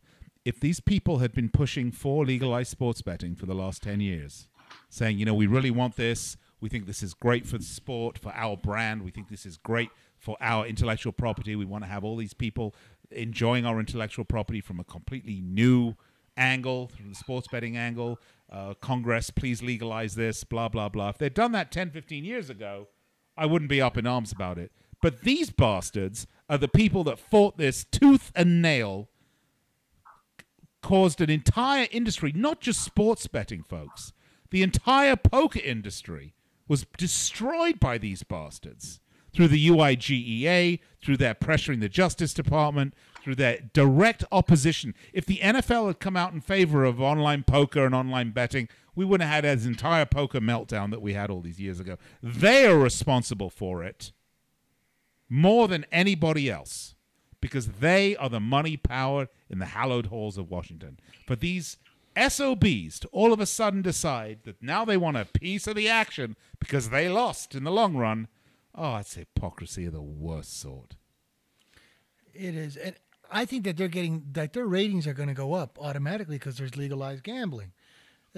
They should be happy with that. They're getting a lot more people are going to watch these games and be interested because of the fantasy leagues, the legalized gambling. It's just driving people in. They should be very happy. They should be very happy. Skin in the game rather than just a beer on Saturday or Sunday. All right, let me just, gentlemen, here's the issue. Here's the problem with what you just said. I agree with everything you absolutely said, but now you need to come back to reality. Come back to planet Earth. All right? Do you understand that we're talking about billions of dollars with a B? B with there's billions of dollars at stake. Right. And you don't think that 32 NFL owners who don't give a shit about people, about their players, because by the way, it's CTE. Do you think they care about the players? Do you think they care about anything? Do you really think so? Show me the evidence. No, they don't care about anything other than M-O-N-E-Y. So now, let's operate from a position of reality instead of dream ideology and what you call hypocrisy. The NFL is going to want a piece of everything that exist. They get the television commercials. They get the networks. They get every single thing. It's the tentacles of capitalism drawing in on the resources that are available. And for them not. By the way, I'm not suggesting that I am a defender of what the NFL owners are doing. To the contrary, I think they're disgraceful. They have an intellectual. They have a monopoly on the public's allegiance, attention, loyalty, and essentially even the consciousness of cities. If you live in, can I curse? Yeah. If you live in fucking Baltimore, what do you have to cheer for? Other than the Ravens or the Orioles. Right. For Christ's sakes, have you ever been to Baltimore? Oh. Seriously? Have you ever been there? Yeah. You got nothing, man. Yeah, but so you cheer for the Orioles? Wait a minute. I'm on a roll here. No, I'm like John away. Belushi in Animal House. Roll away. The Germans bombed Pearl Harbor. Let me finish my point, sir. All right?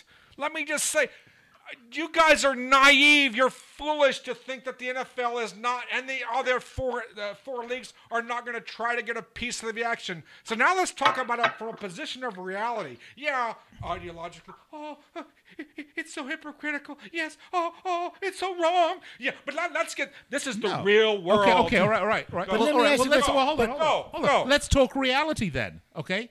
Let's talk reality. If I have an army of 500 people guarding my store, and some mafia guy comes up to me and says, "Hey, if you pay me $50 a month, I'll, nothing's going to happen." I'm like, "Hey, mate, nothing's happening anyway. All right, you and who army's going to beat me?" It's too late. The ship has already sailed. The Supreme Court's going to legalize sports betting on a state-by-state basis, no matter what the NFL do. They are late to the party. They have no leverage whatsoever anymore in this situation. They're the NFL. The NFL, they have no leverage. Listen, what leverage do they have? They have no leverage. What leverage do they have? When it comes to gambling, that milk's all over the floor already. Babe, they've been betting NFL since the beginning. I'm sorry about that. I tell them to blow it out their ass. All right, Brian, prove these guys wrong. Set them straight, please. Yeah, I totally agree with everything you guys are saying. Oh, wait a minute, you guys! No! What are you, Adam Silver? Yeah. No, you're both right. The horse is out of the barn, so to speak. But the NFL is going to, and the NBA, who's really leading this effort, their goal, as far as I can tell from what I've read, is they're trying to introduce a piece of legislation that would, be passed by Congress that would basically force the states to have to allocate a certain amount of the handle back to the leagues that are being bet on. I think it's absurd, and hopefully that the states, have a pretty significant lobby in this. I mean, they're the ones that have to approve this on a New Jersey already told them to go to hell. basis. Brian, excuse me for a second. Brian, hear me out, please. I'm going to ask you a very pointed, straight question. I understand why you, as a professional sports bettor, object to this. Yes, I get that. However, that being said, why are you saying that the leagues are not entitled? I mean, this is their show. This is what they do. They spend a lot of money putting these games on, for which they make a lot of money. Yes, agreed. But why? Some teams do lose money. By the way, that is a fact. Some teams do lose money. I would like to know why you think, Brian, that they're not entitled to what seems to be a minuscule percentage of the drop. It's not minuscule. And where does it end? I mean, are we going to start having to Are we going to start having to write a check to the NBA because we're talking about them? I mean, yep. Good point. They're going to say, "Hey, guys, you couldn't do this show and talk about us if we didn't have this incredible game. Hey. So here's the address. Make sure you send us a check each week, or don't talk about us." Brian, you and I had a conversation a few days ago where you had a great idea for something that you wanted to do, but it would have involved pulling archival game footage going back 20, 30 years or 10 years or 5 years. And I said to you, sure, we can't do that because the rights to that broadcast are owned by the NBA or the NFL or whatever the sports league is. You can only really use that sort of stuff in the context of a live news broadcast because it's news. But they own that. That's theirs. No one's saying it's not theirs. But this has nothing to do with them. This is like going to an office, people sitting around the water cooler talking about the NBA game, and Adam Silver standing behind the cooler saying, "All right, guys, you're talking about the game. $5 from each of you. Where's my $5?" Real quick, Nick, real quick. Here's the counter argument to that. You're some sports book in Costa Rica or the Dominican Republic or some Caribbean whatever, and they're using the NFL, the NBA, the NHL, the Major League Baseball. They're using those call letters to draw money, to attract customers, to get people to deposit, to bet, to take a percentage, to essentially profit. They are profiting from the 4 sports leagues. If it weren't for the sports leagues, there would be Zippo. There'd be nothing. And so is it really wrong for the sports for the sports leagues who put on a hell of a circus to not say, "Hey, we want a little piece of the pie"? Yes, it is entirely wrong because they get paid for their product. They market their product. Their product is driven by television ratings and sponsorship and television money. And that is once it's hit the tube, it is just something that you've seen. There's nothing to stop your exercise of free speech or free commerce. You're not trading on their trademark. You're just trading. You aren't? No, you're not saying. You're putting the Baltimore Ravens playing the Cincinnati Bengals up. That is those are two and NFL it could teams. Be the Lower Manhattan wait a minute. Fifth This is against the point. Who cares? You're not infringing on the when you're putting the Cincinnati Bengals and the Baltimore Ravens. You're not infringing on a part of trademark. If you were infringing, if you own the Baltimore Ravens, you're not pissed that somebody's making money off that. You would think they would have sued already if that was it. Now you can't use the word Super Bowl, but you can use these other things as a fair use, common use law that protects your right to do that. But they the don't have bettor's any. But the bettor's not going to pay for it. If this increase goes through, the bettor doesn't pay for it. Maybe in comps because they're going to still charge $1.10. You know what I mean? The sports books on the bet they're not going to charge $1.11. Because they drive the savvy sports books offshore. No, the sports books are going to now. The only thing that'll hurt with the sports books are, let's say you're a sports book in Michigan.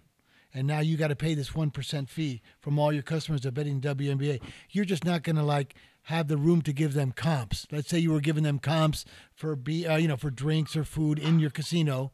You're not going to be able to give that because the NBA took that. Hey, bill it to Roger Goodell. All right. See, you can't charge $1.11, or else another guy will find a local bookmaker and pay $1.10. It's a great point, and put the camera on me. Put the camera on me because I want the show here. I want the lightning. Lightning. Brian, I mean, I'm coming to you next on this. Okay, I'm coming to you next. So you're on the on deck circle, and I've got the bat. Ready. I've got the bat. I'm getting ready to swing, and I'm getting ready to hit it out of the park. Okay, you watch this. Here's the situation. Okay, DFS, Daily Fantasy Sports, the precursor essentially to professional sports gambling, right? Right.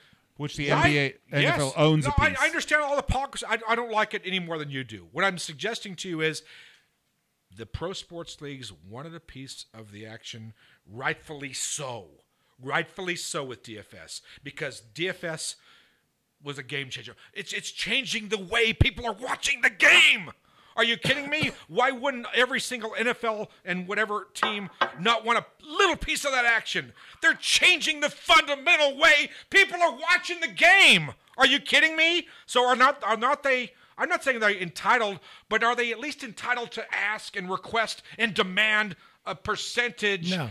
As when we're talking about turning the key on legalized sports wagering, shouldn't they be entitled to 1%, because that is because that's the Cincinnati Bengals, that's the Baltimore Ravens, that's the whatever team, and you're betting on them because that's their intellectual property and that's the product they put on?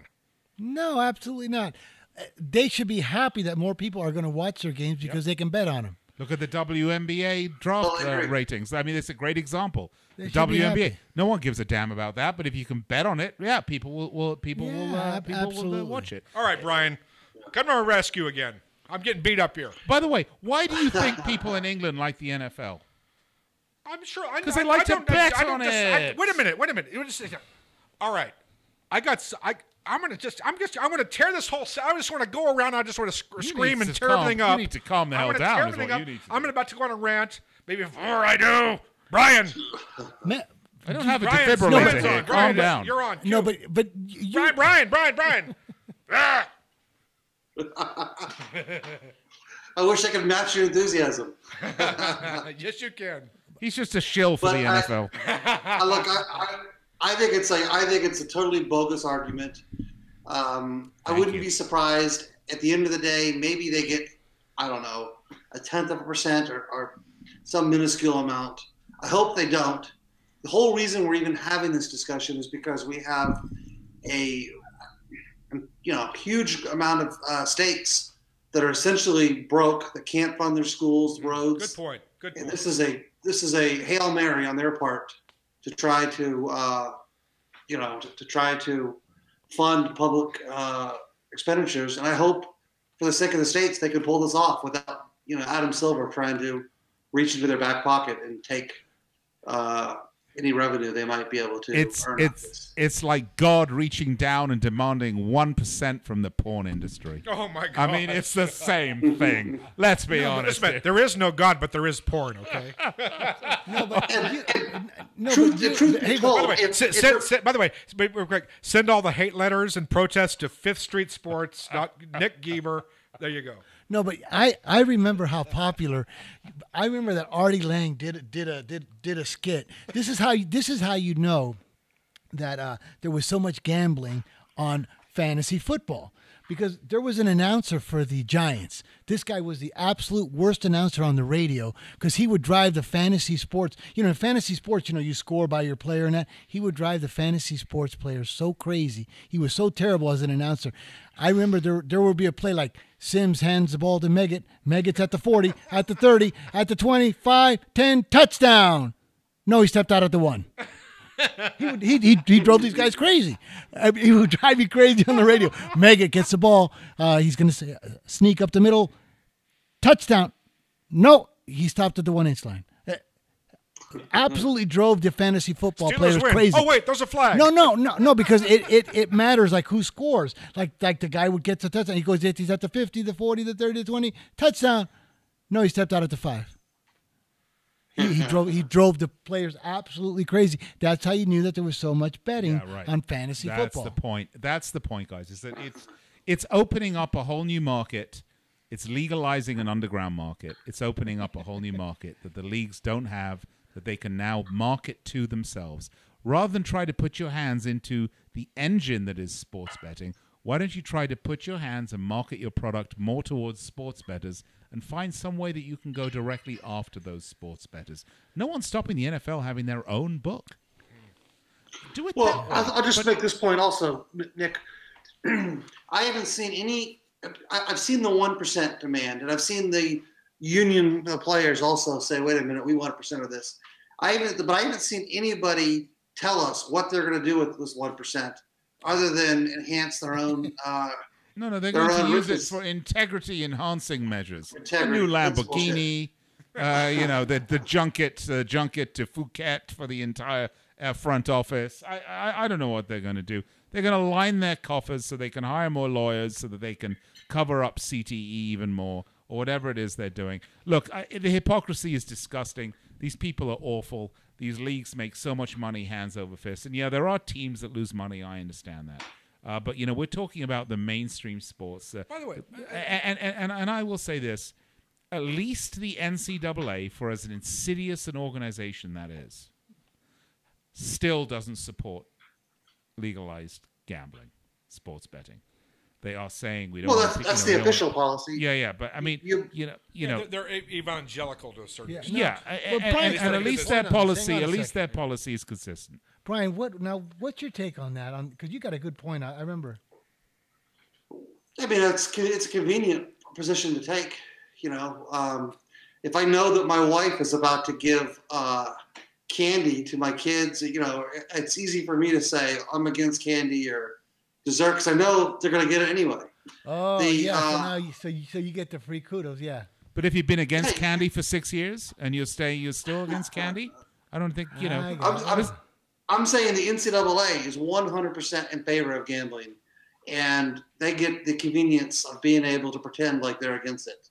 Wait a second. Excuse me for a second. Great Wait a minute. point. Wait a minute. I normally wouldn't do this in front of like the whole world, whatever. But you just said something that I think's kind of striking, and I think you need to back it up. You just said, Brian, that I think I heard you right. Publicly, the NCAA stance is anti-gambling, but privately, you believe that they are for gambling.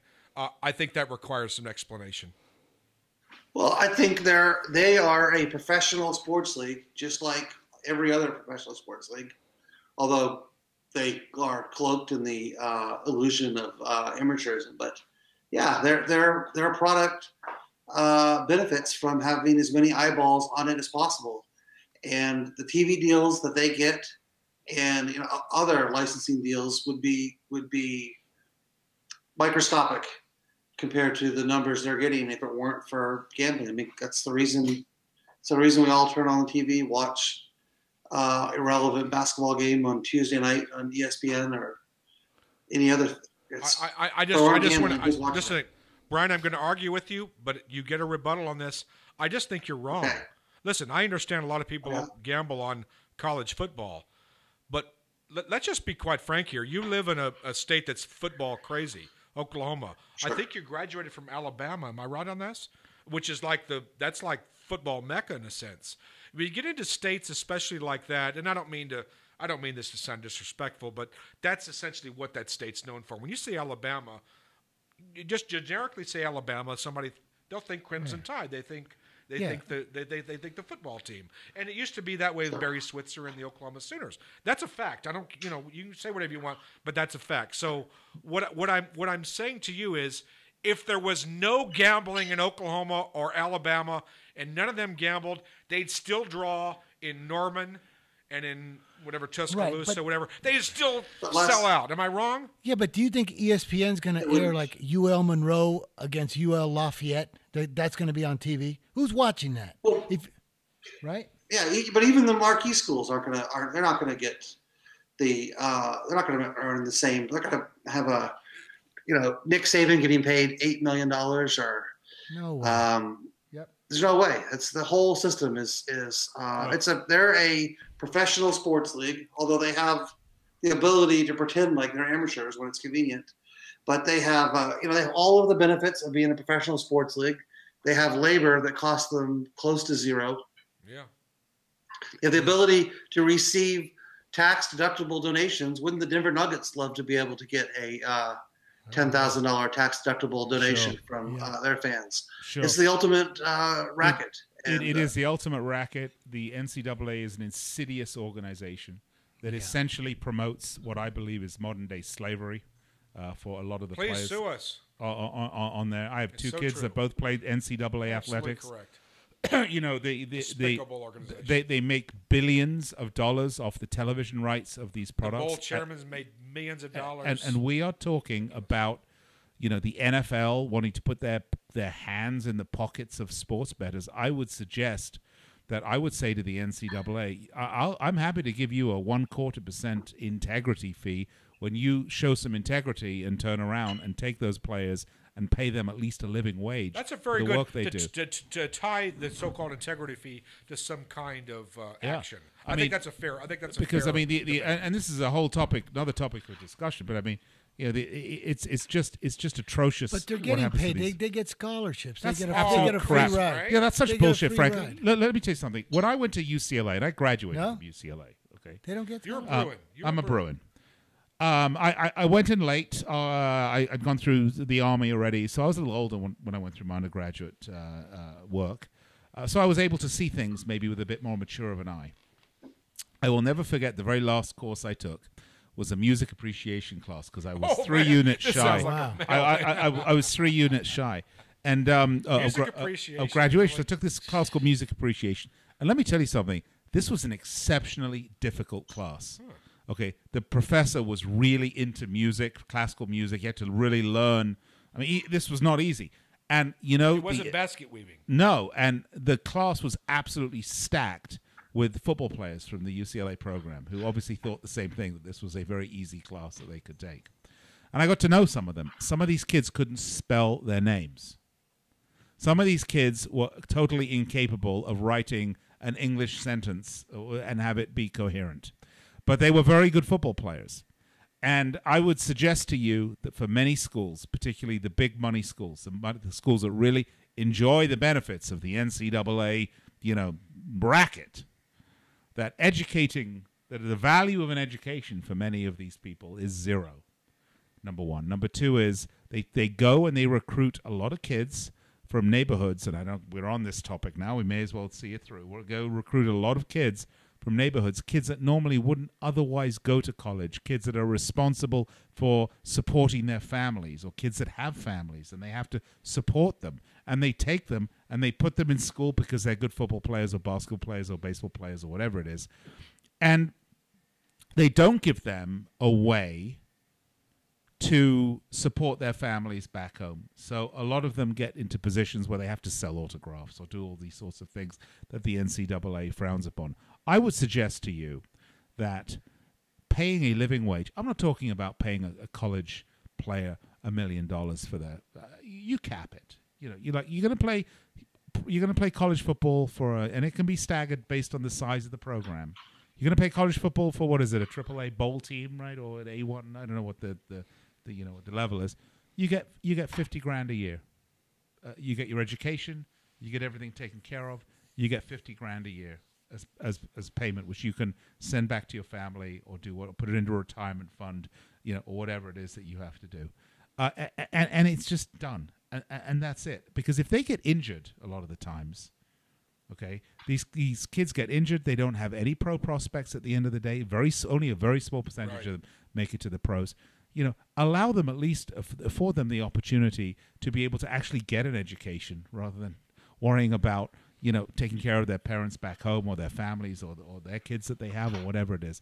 It's a vicious circle, but there is so much money there that's what the way it should be done. Now, look, I accept the fact that the value of a football player for Alabama or for, you know, one of the big schools is much higher than that of the guy that's playing for I don't know, even though it's a D1 school, maybe it's not a particularly great one. I mean, you know, but so maybe the ones that don't have the big D1 programs, maybe they give them a lot less because they have a lot less money.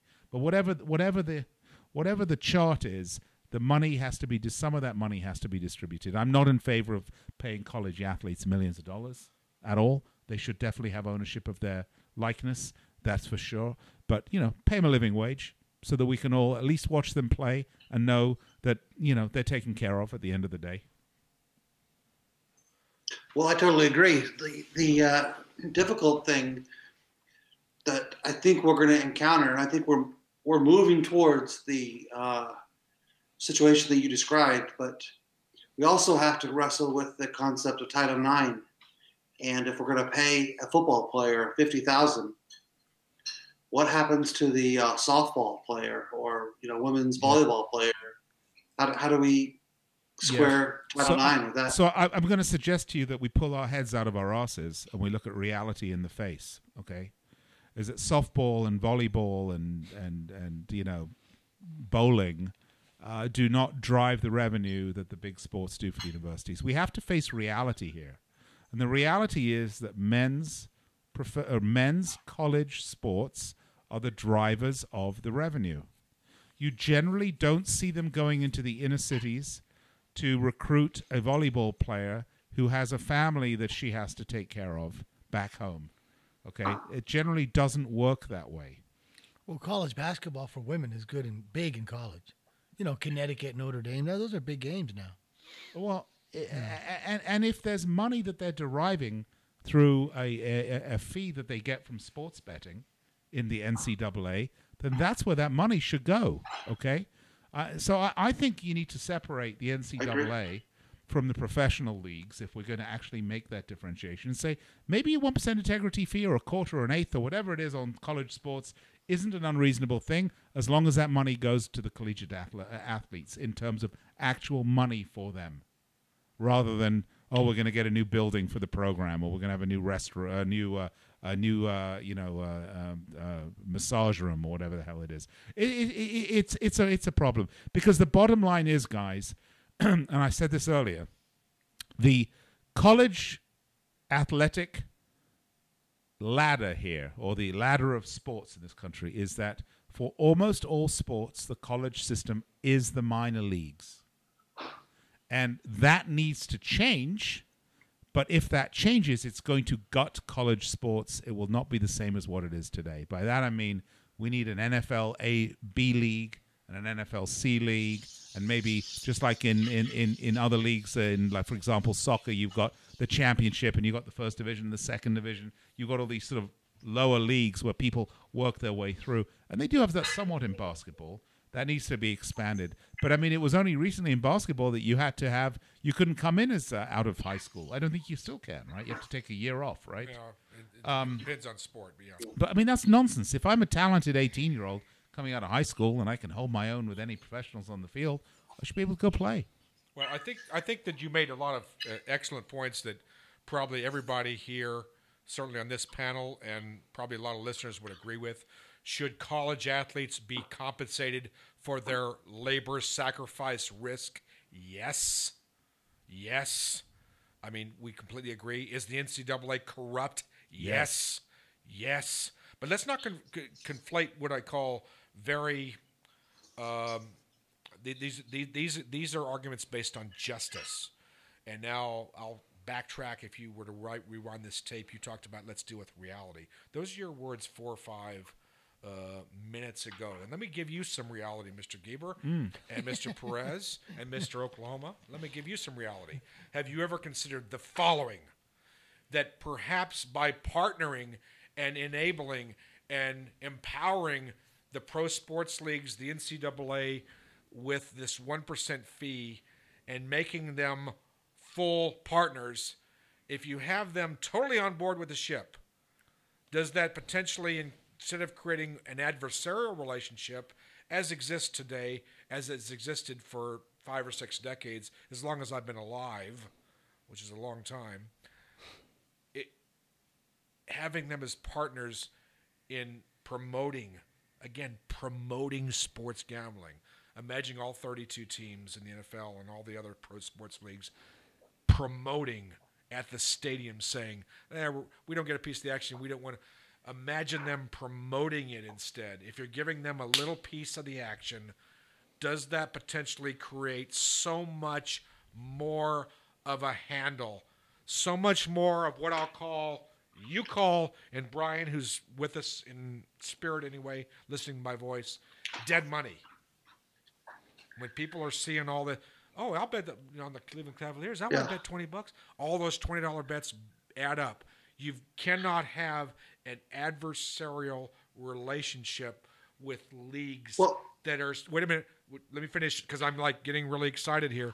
And then Brian, it's all yours. I'll shut up. These are sports leagues that have so much money, so much power. You don't want them as enemies. Let's empower them. Let's partner with them. Fuck am I saying?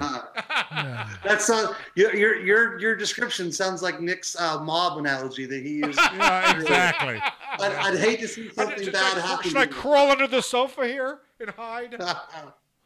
But I'll say this: why? Okay, if this is such a great idea, why has no other country that has professional gambling, which is basically every other country in the world, why have they not had the need to pay off the leagues that they're betting on? Because Brian, here we go. Most countries do not have leagues that have quite the monopoly on the sport as they do here in America. By that I mean, just look at soccer, for example. It's like this in England. It's like this all over Europe and the rest of the world. You got the Premier League. Yes, they're the big 800-pound gorilla, no doubt about it. But you also have the Football League. You have League One. You have the Championship. You have League Two, League Three, League Four, blah, blah. You go all the way down to the conference leagues. The sport is the sport, and the leagues are the various leagues, and you can bet on any of them. And they don't have a monopoly. In America here, it's the NFL, and God knows if somebody tries to create the XFL. They do have the new one coming up, right? Please help us. They're quashed. They're squashed. These monopolies are not just what we say. We're not just saying it flippantly. I mean, they're actual legal monopolies. We know that they've had legislative carve-outs to allow them to do it, right? Isn't it? Major League Baseball has a carve-out about the monopolies. Right, antitrust exemption. Yeah, antitrust exemptions, right. I mean, it's hypocrisy, guys. And Nolan, you can make whatever excuses you want for your buddies in the front office. I guess as long as they send you hookers and blow, you don't care. Life is good. Well, that's true. You're right about that. By the way, I want the hookers, and then the blow can I can do without the blow. Just double the hookers. I just think the whole thing's ridiculous. And at the end of the day, we're talking about states that are desperate for revenue. That's the whole reason they're doing this. If I were the states and I have sovereign immunity, I would look at the leagues and say, hey, sorry, thanks, but no thanks. Yeah. Wait, where were you? Wait. I'm going to get angry here for a second. Just a second. I'm going to call you out. Do you see my finger, sir? Do you see yes. me talking to you? Wait a minute. Yes. Listen. Oklahoma Brian, I want everybody to understand something. Oklahoma Brian is a professional, successful sports bettor. He's a man I have great respect for. Wait a minute. I really have great respect for him. But you, sir, are protecting your own interest. Now, let's just take an alternative universe, and you are representing the Oklahoma City Thunder, right? Okay. You work for the Oklahoma City Thunder, and now you've got to take a position on this exact same question I'm asking you.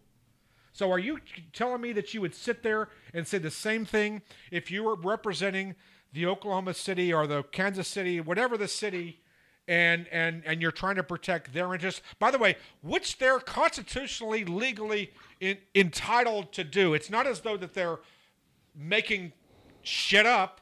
They are entitled to protect their interests as Coca-Cola would do, as Apple would do, as Starbucks would do, as any other entity would do that is a billion-dollar enterprise.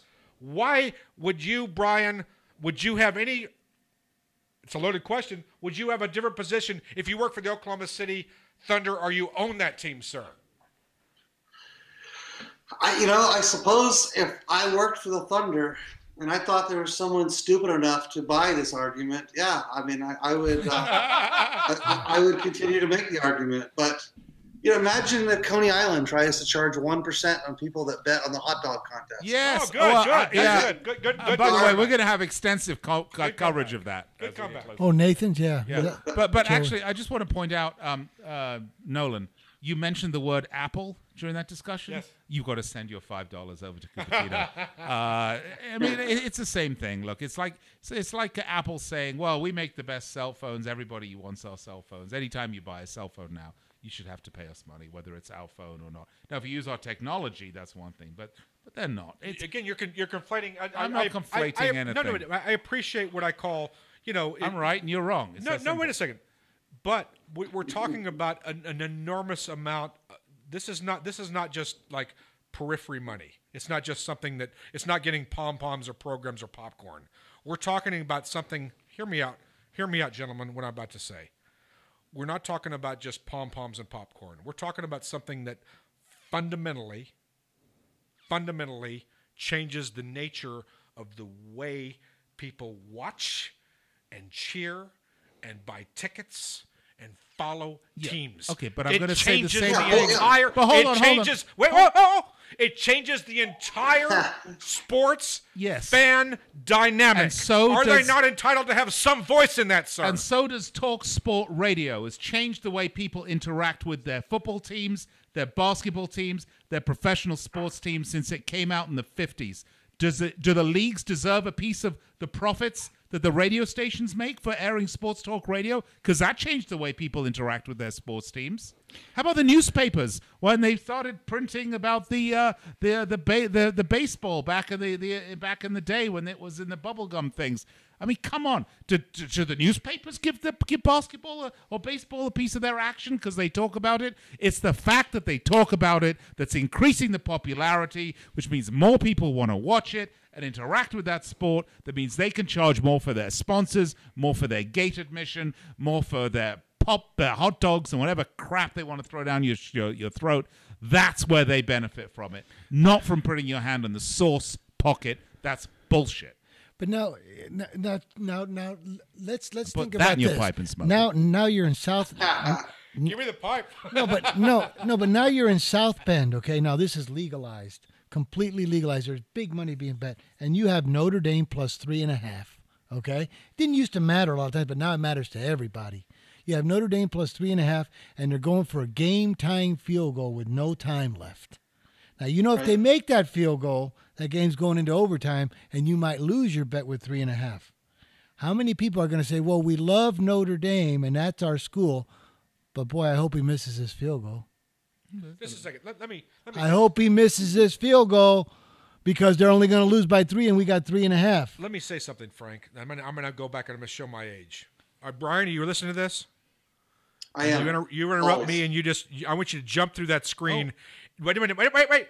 I know, Brian, I want you to strangle me if I'm wrong. I want you to jump through that window, take your 2 hands, you see that? And I want you to strangle me, okay, if I'm wrong. This is a true story. Paul Rozelle was the NFL commissioner back in the 1960s. Pete Rozelle. I said Paul, excuse me. Pete Rozelle was the NFL commissioner in the 1960s. And he was asked about sports gambling 50 years ago. And he said, why are you against sports gambling? And I've never been able to counter his answer. Here's what he said. He said, I don't want to have, in a fourth quarter game, an NFL team is favored by 7. They've got the ball, and they're on the 3-yard line of the opponent, and they could punch in the touchdown to cover. I don't want everybody in fucking Shea Stadium or Giant Stadium or the Veterans Stadium or FK Stadium booing the home team because they didn't cover the spread. And you talk about integrity. There's your answer. The objective of athletes, the objective of coaches, the goal of teams is to win the game. It is not to cover the spread. Yes, I've gambled all my life.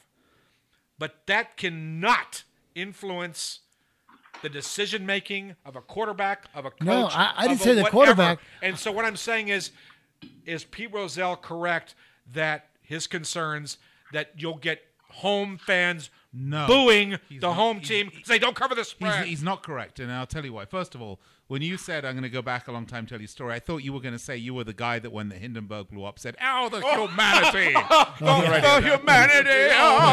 But apparently you didn't say that. Oh, I remember that film. Maybe that was you, I'm Frank, not quite as old as you, Nick. Go ahead.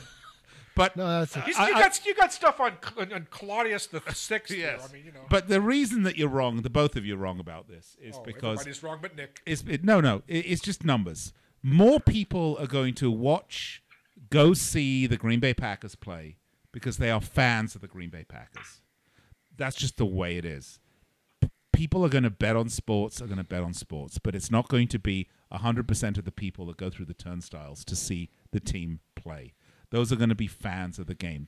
Look, I would lie to all of you if I told you that I didn't bet against Liverpool every now and then. That's your team. That's my team. That doesn't mean that if I was at Anfield watching them, I wouldn't be cheering for them to win the game, because I would be.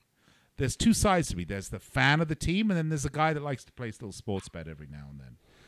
The number of people that take the sports betting to the level that you guys take it, I think, as a percentage, is so small that it wouldn't move the meter for the discussion about fans that watching Green Bay Packers play, screaming for them to miss the field goal. It's just not real. Not that many people as a percentage are going to be betting on sports, and I think we have to recognize that, and you have to understand that. And I think if you do, and you recognize the fact that a fan is a fan is a fan, and a guy that's betting on sports is a guy that's betting on sports, then we can segregate these arguments. And Pete Rozelle, who may be alive or may be dead, I don't know, can go back to the medieval times where he belongs. Wow. Can we bet on if he's alive or not? Yeah, I don't know if Pete Rozelle's still alive. Is he still alive? Dead. He's dead. So don't wish to disparage the dead.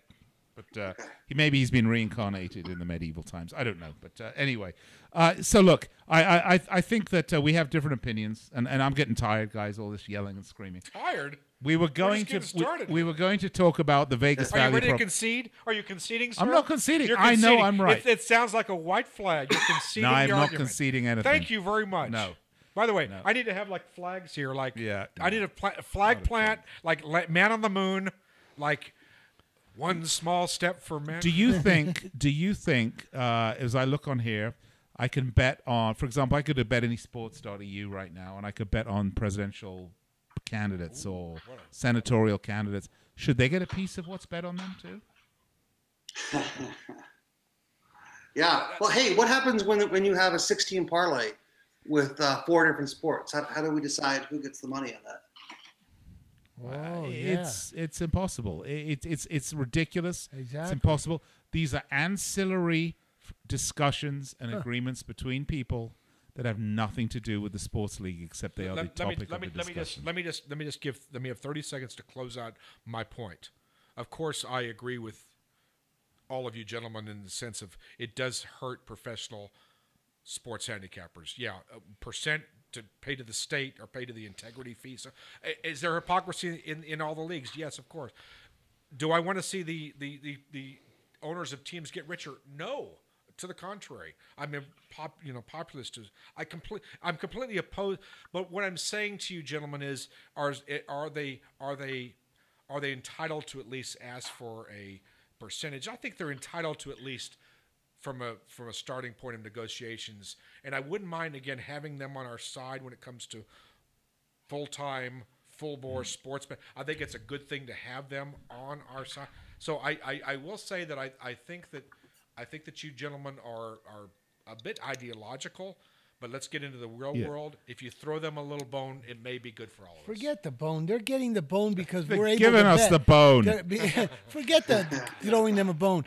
Their audience is going to increase because there's legalized gambling. That's like us right now, all wearing Apple shirts and all that because they're nice shirts, but they all say buy an Apple phone and I love iPhones, and then iPhone says, oh, we got to charge you for using our name. What do you mean charges? We're giving you these. Right. The audience is going to increase just because there's more betting. They should be thanking the sports betting thing, not trying to charge them. And there's one more argument I want to make against this idea of letting the big leagues get their tentacles directly into the gambling world. They will do to the gambling world what they've done to date, what they did to daily fantasy sports. Which is? If you let them get in, it's like a cancer. They will take over. Explain what you mean by that. Well, the idea that if the NFL gets a piece of the action of a sports book, it's only going to be a time until there is the official NFL sports book and the official NHL and NBA sports book. And all of the others are pushed out of the equation. They're going to jade the fans. They're going to jade the fans. They're going to jade the fans. They're going to use their marketing and media power. They're going to use all that extra money they got. And they're going to squash the competition. And they're going to end up owning those businesses and that market. This isn't a function of them wanting a piece of someone else's business. This is a function of them wanting to take over somebody else's business. This is what I mean when I say it's a mafia-like protection racket that they run, because that is the end game. DFS, do you remember the times when you could turn on the TV and every 5 seconds there was a commercial about daily fantasy sports? It was sickening. It was FanDuel and whatever the other one was, right? And Whatever the reason that they could afford to do that is because they had massive money behind them. And the marketplace for any other DFS site to be successful was zero. There were very few there was no competition. It was the two big DFS sites that had all the Silicon Valley money in it. They had all the NFL money in it, directly invested people. And as a result, there was no competition. Do you really want that in sports betting? Do you really want us to say, hey, you can no longer go to betanysports.com or .eu. You got to go to William Hill because, and I'm no disrespect to William Hill, just using this as an example. You got to go to William Hill because they are so big, they own the marketplace. And then it's only a matter of time until the NFL owns William Hill and they say no one else can take lines on our product. It's exclusive only to William Hill. That's what's coming next if you let these bastards get in, because that's what they do, because they're savvy business folks. They've got teams of lawyers and lobbyists and everything else, and that's where this is going in the long run. They're going to own the market. It's going to be interesting when it's legal everywhere. It's going to jade so many fathers and kids. And I remember me, because when gambling started, I was the most diehard St. Louis Cardinal fan you could imagine. When I was a little kid and in Game 7, when Lolich was pitching against Gibson, 68. When I ran home from school to watch that Game 7, when that ball went over Flood's head, and then all of a sudden the Cardinals lost 4-1. Shannon hit a homer in the ninth to make it 4-1. I cried. I cried for 2 days. I used to look at Lou Brock stolen bases and wasn't because you Javier, just lost your lunch money on the bet. I knew everybody I cried for 2 days. Now, 20 years later, when I'm able to bet, and my Cardinals hit a 2-run homer to beat the Dodgers, I cried also because I had the Dodgers. I could give a shit about the Cardinals. Because I had 400 on the Dodgers. That's going to happen to a lot of fathers. So my son was in my car with me, okay? And he was 9 years old. And he said, Dad, aren't you happy? Look at that. The Cardinals just hit a 2-run homer. We won. I said, well, not really, son, not really. I said, because we're not going to Disneyland. I said, we're not, because I had the Dodgers. That's going to happen as this goes all around, You don't, Brian, isn't that true? Here's a diehard, Jack in the box, from whatever state. The next thing you know, it's infiltrated, and the father's got like 500 against his team. And his team wins, and he looks at his son. He goes, "Dad, well, what we do? Let's high five." And I said, "No, high five and shit." I think we've gone almost a complete hour, guys. So I think we're going to wrap it up. I wanted to talk about the Vegas value proposition, because talking about another group of people that have their hands in the pockets of the people that provide them with their lifeblood. We're talking about the casinos and the big chains and how much they charge for resort fees. We're going to tear down the establishment. It's the same. It's very much the same discussion. But I think we'll hold that one for next week. We'll do that one actually on the air next week. But I really enjoyed the discussion, guys. Nolan, I really appreciate everything you've said. You're sir? dead wrong. I couldn't disagree with you anymore. And it's a fool's argument, but we still love you. All right? A fool's army of one. Fool's argument. Argument, okay, whatever. Anyway, let's wrap it up. Final thoughts, Nolan. Well, I just enjoyed the discussion, gentlemen. We have a lot to discuss. This is what's cool about this. Wait till the NFL starts. Wait till the World Cup starts. Wait till all these other... We got so much going on here in Las Vegas. We haven't even touched on Las Vegas lifestyle things, which I love to discuss, like one of the things about, is Las Vegas a great place to visit? Where are the best restaurants to go? Where is the best place to pick up a girl? I mean, all of that stuff. I just can't wait to get all that and learn from all the experts here and the guests that we have. So, boy, we're just scratching the surface. Right, Frank? Mine was, but I wanted to ask Brian, because Brian's been putting his picks on Fifth Street. I think, Brian, is it Twitter that you put them on? Right. What? I post them on Twitter for Fifth Street, right? The people should really stay tuned to that. This stuff is great stuff. I mean, they're getting some of the best handicapping bets and everything for absolutely free just by going to Fifth Street Twitter. They really should. All I can say is look at what we're posting, and the wins and losses. Yeah, I can't control whether we win or lose, but I can tell you this. Look at our closing line value. Look at what we post on our Twitter account. Look at where these games are closing. That's the real indicator of for sure. It's great stuff, you guys. It's great, and he's giving it away. I mean, this stuff on Wager Talk or other handicapping sites would charge a ton of money. Yeah, a ton of money. But hey, I'll tell you what, guys. I had a great time, Nick. By this time next week, we're going to have our beverage endorsement, right? Absolutely, absolutely, we're going to have it. And we got our tester over here. We got to start cutting Nolan off at about $3.50 every afternoon. No, I will not drink Merlot. I don't care how much Merlot pays us. I'm not drinking Merlot. At $3.50, once the arguments get heated, we got to say last call, Nolan. That's it. No, actually, last call. I'm just actually, getting Nolan, started. Happy hour starts at 4:00. My final thought, Nolan, is just to refocus you on the argument about. He's refocusing me. Go ahead. And this is the last thing I'm going to say because we're out of time. I'm now going to charge you, even though you're bringing your own booze in here. I'm going to charge you $5 for every glass of wine you drink in our studio. Oh my! So there you go. Can you? Even though it's your wine you're bringing. Yeah. Do you take credit? Yes, sure. We'll All take right. credit. Good. Just put it on my tab. Okay. Frank will pay. All right. Well, I hope you enjoyed the show, Brian. Thanks so much. It's always a pleasure. We'll be back on the. Hey, Brian, can I borrow some money? Brian, I'll call you in just a while. All right. All right. We'll be back with you next week. Don't forget Friday to tune into Fifth Street Soccer, 1 p.m. Pacific time. You'll see a lot of our picks up there. And, of course, on Tuesday, big kickoff in the Champions League as we start the semifinals if you follow soccer. All right. That's it. Thanks, guys. Till next week. Thanks a lot, Boggs. Great job. Bye.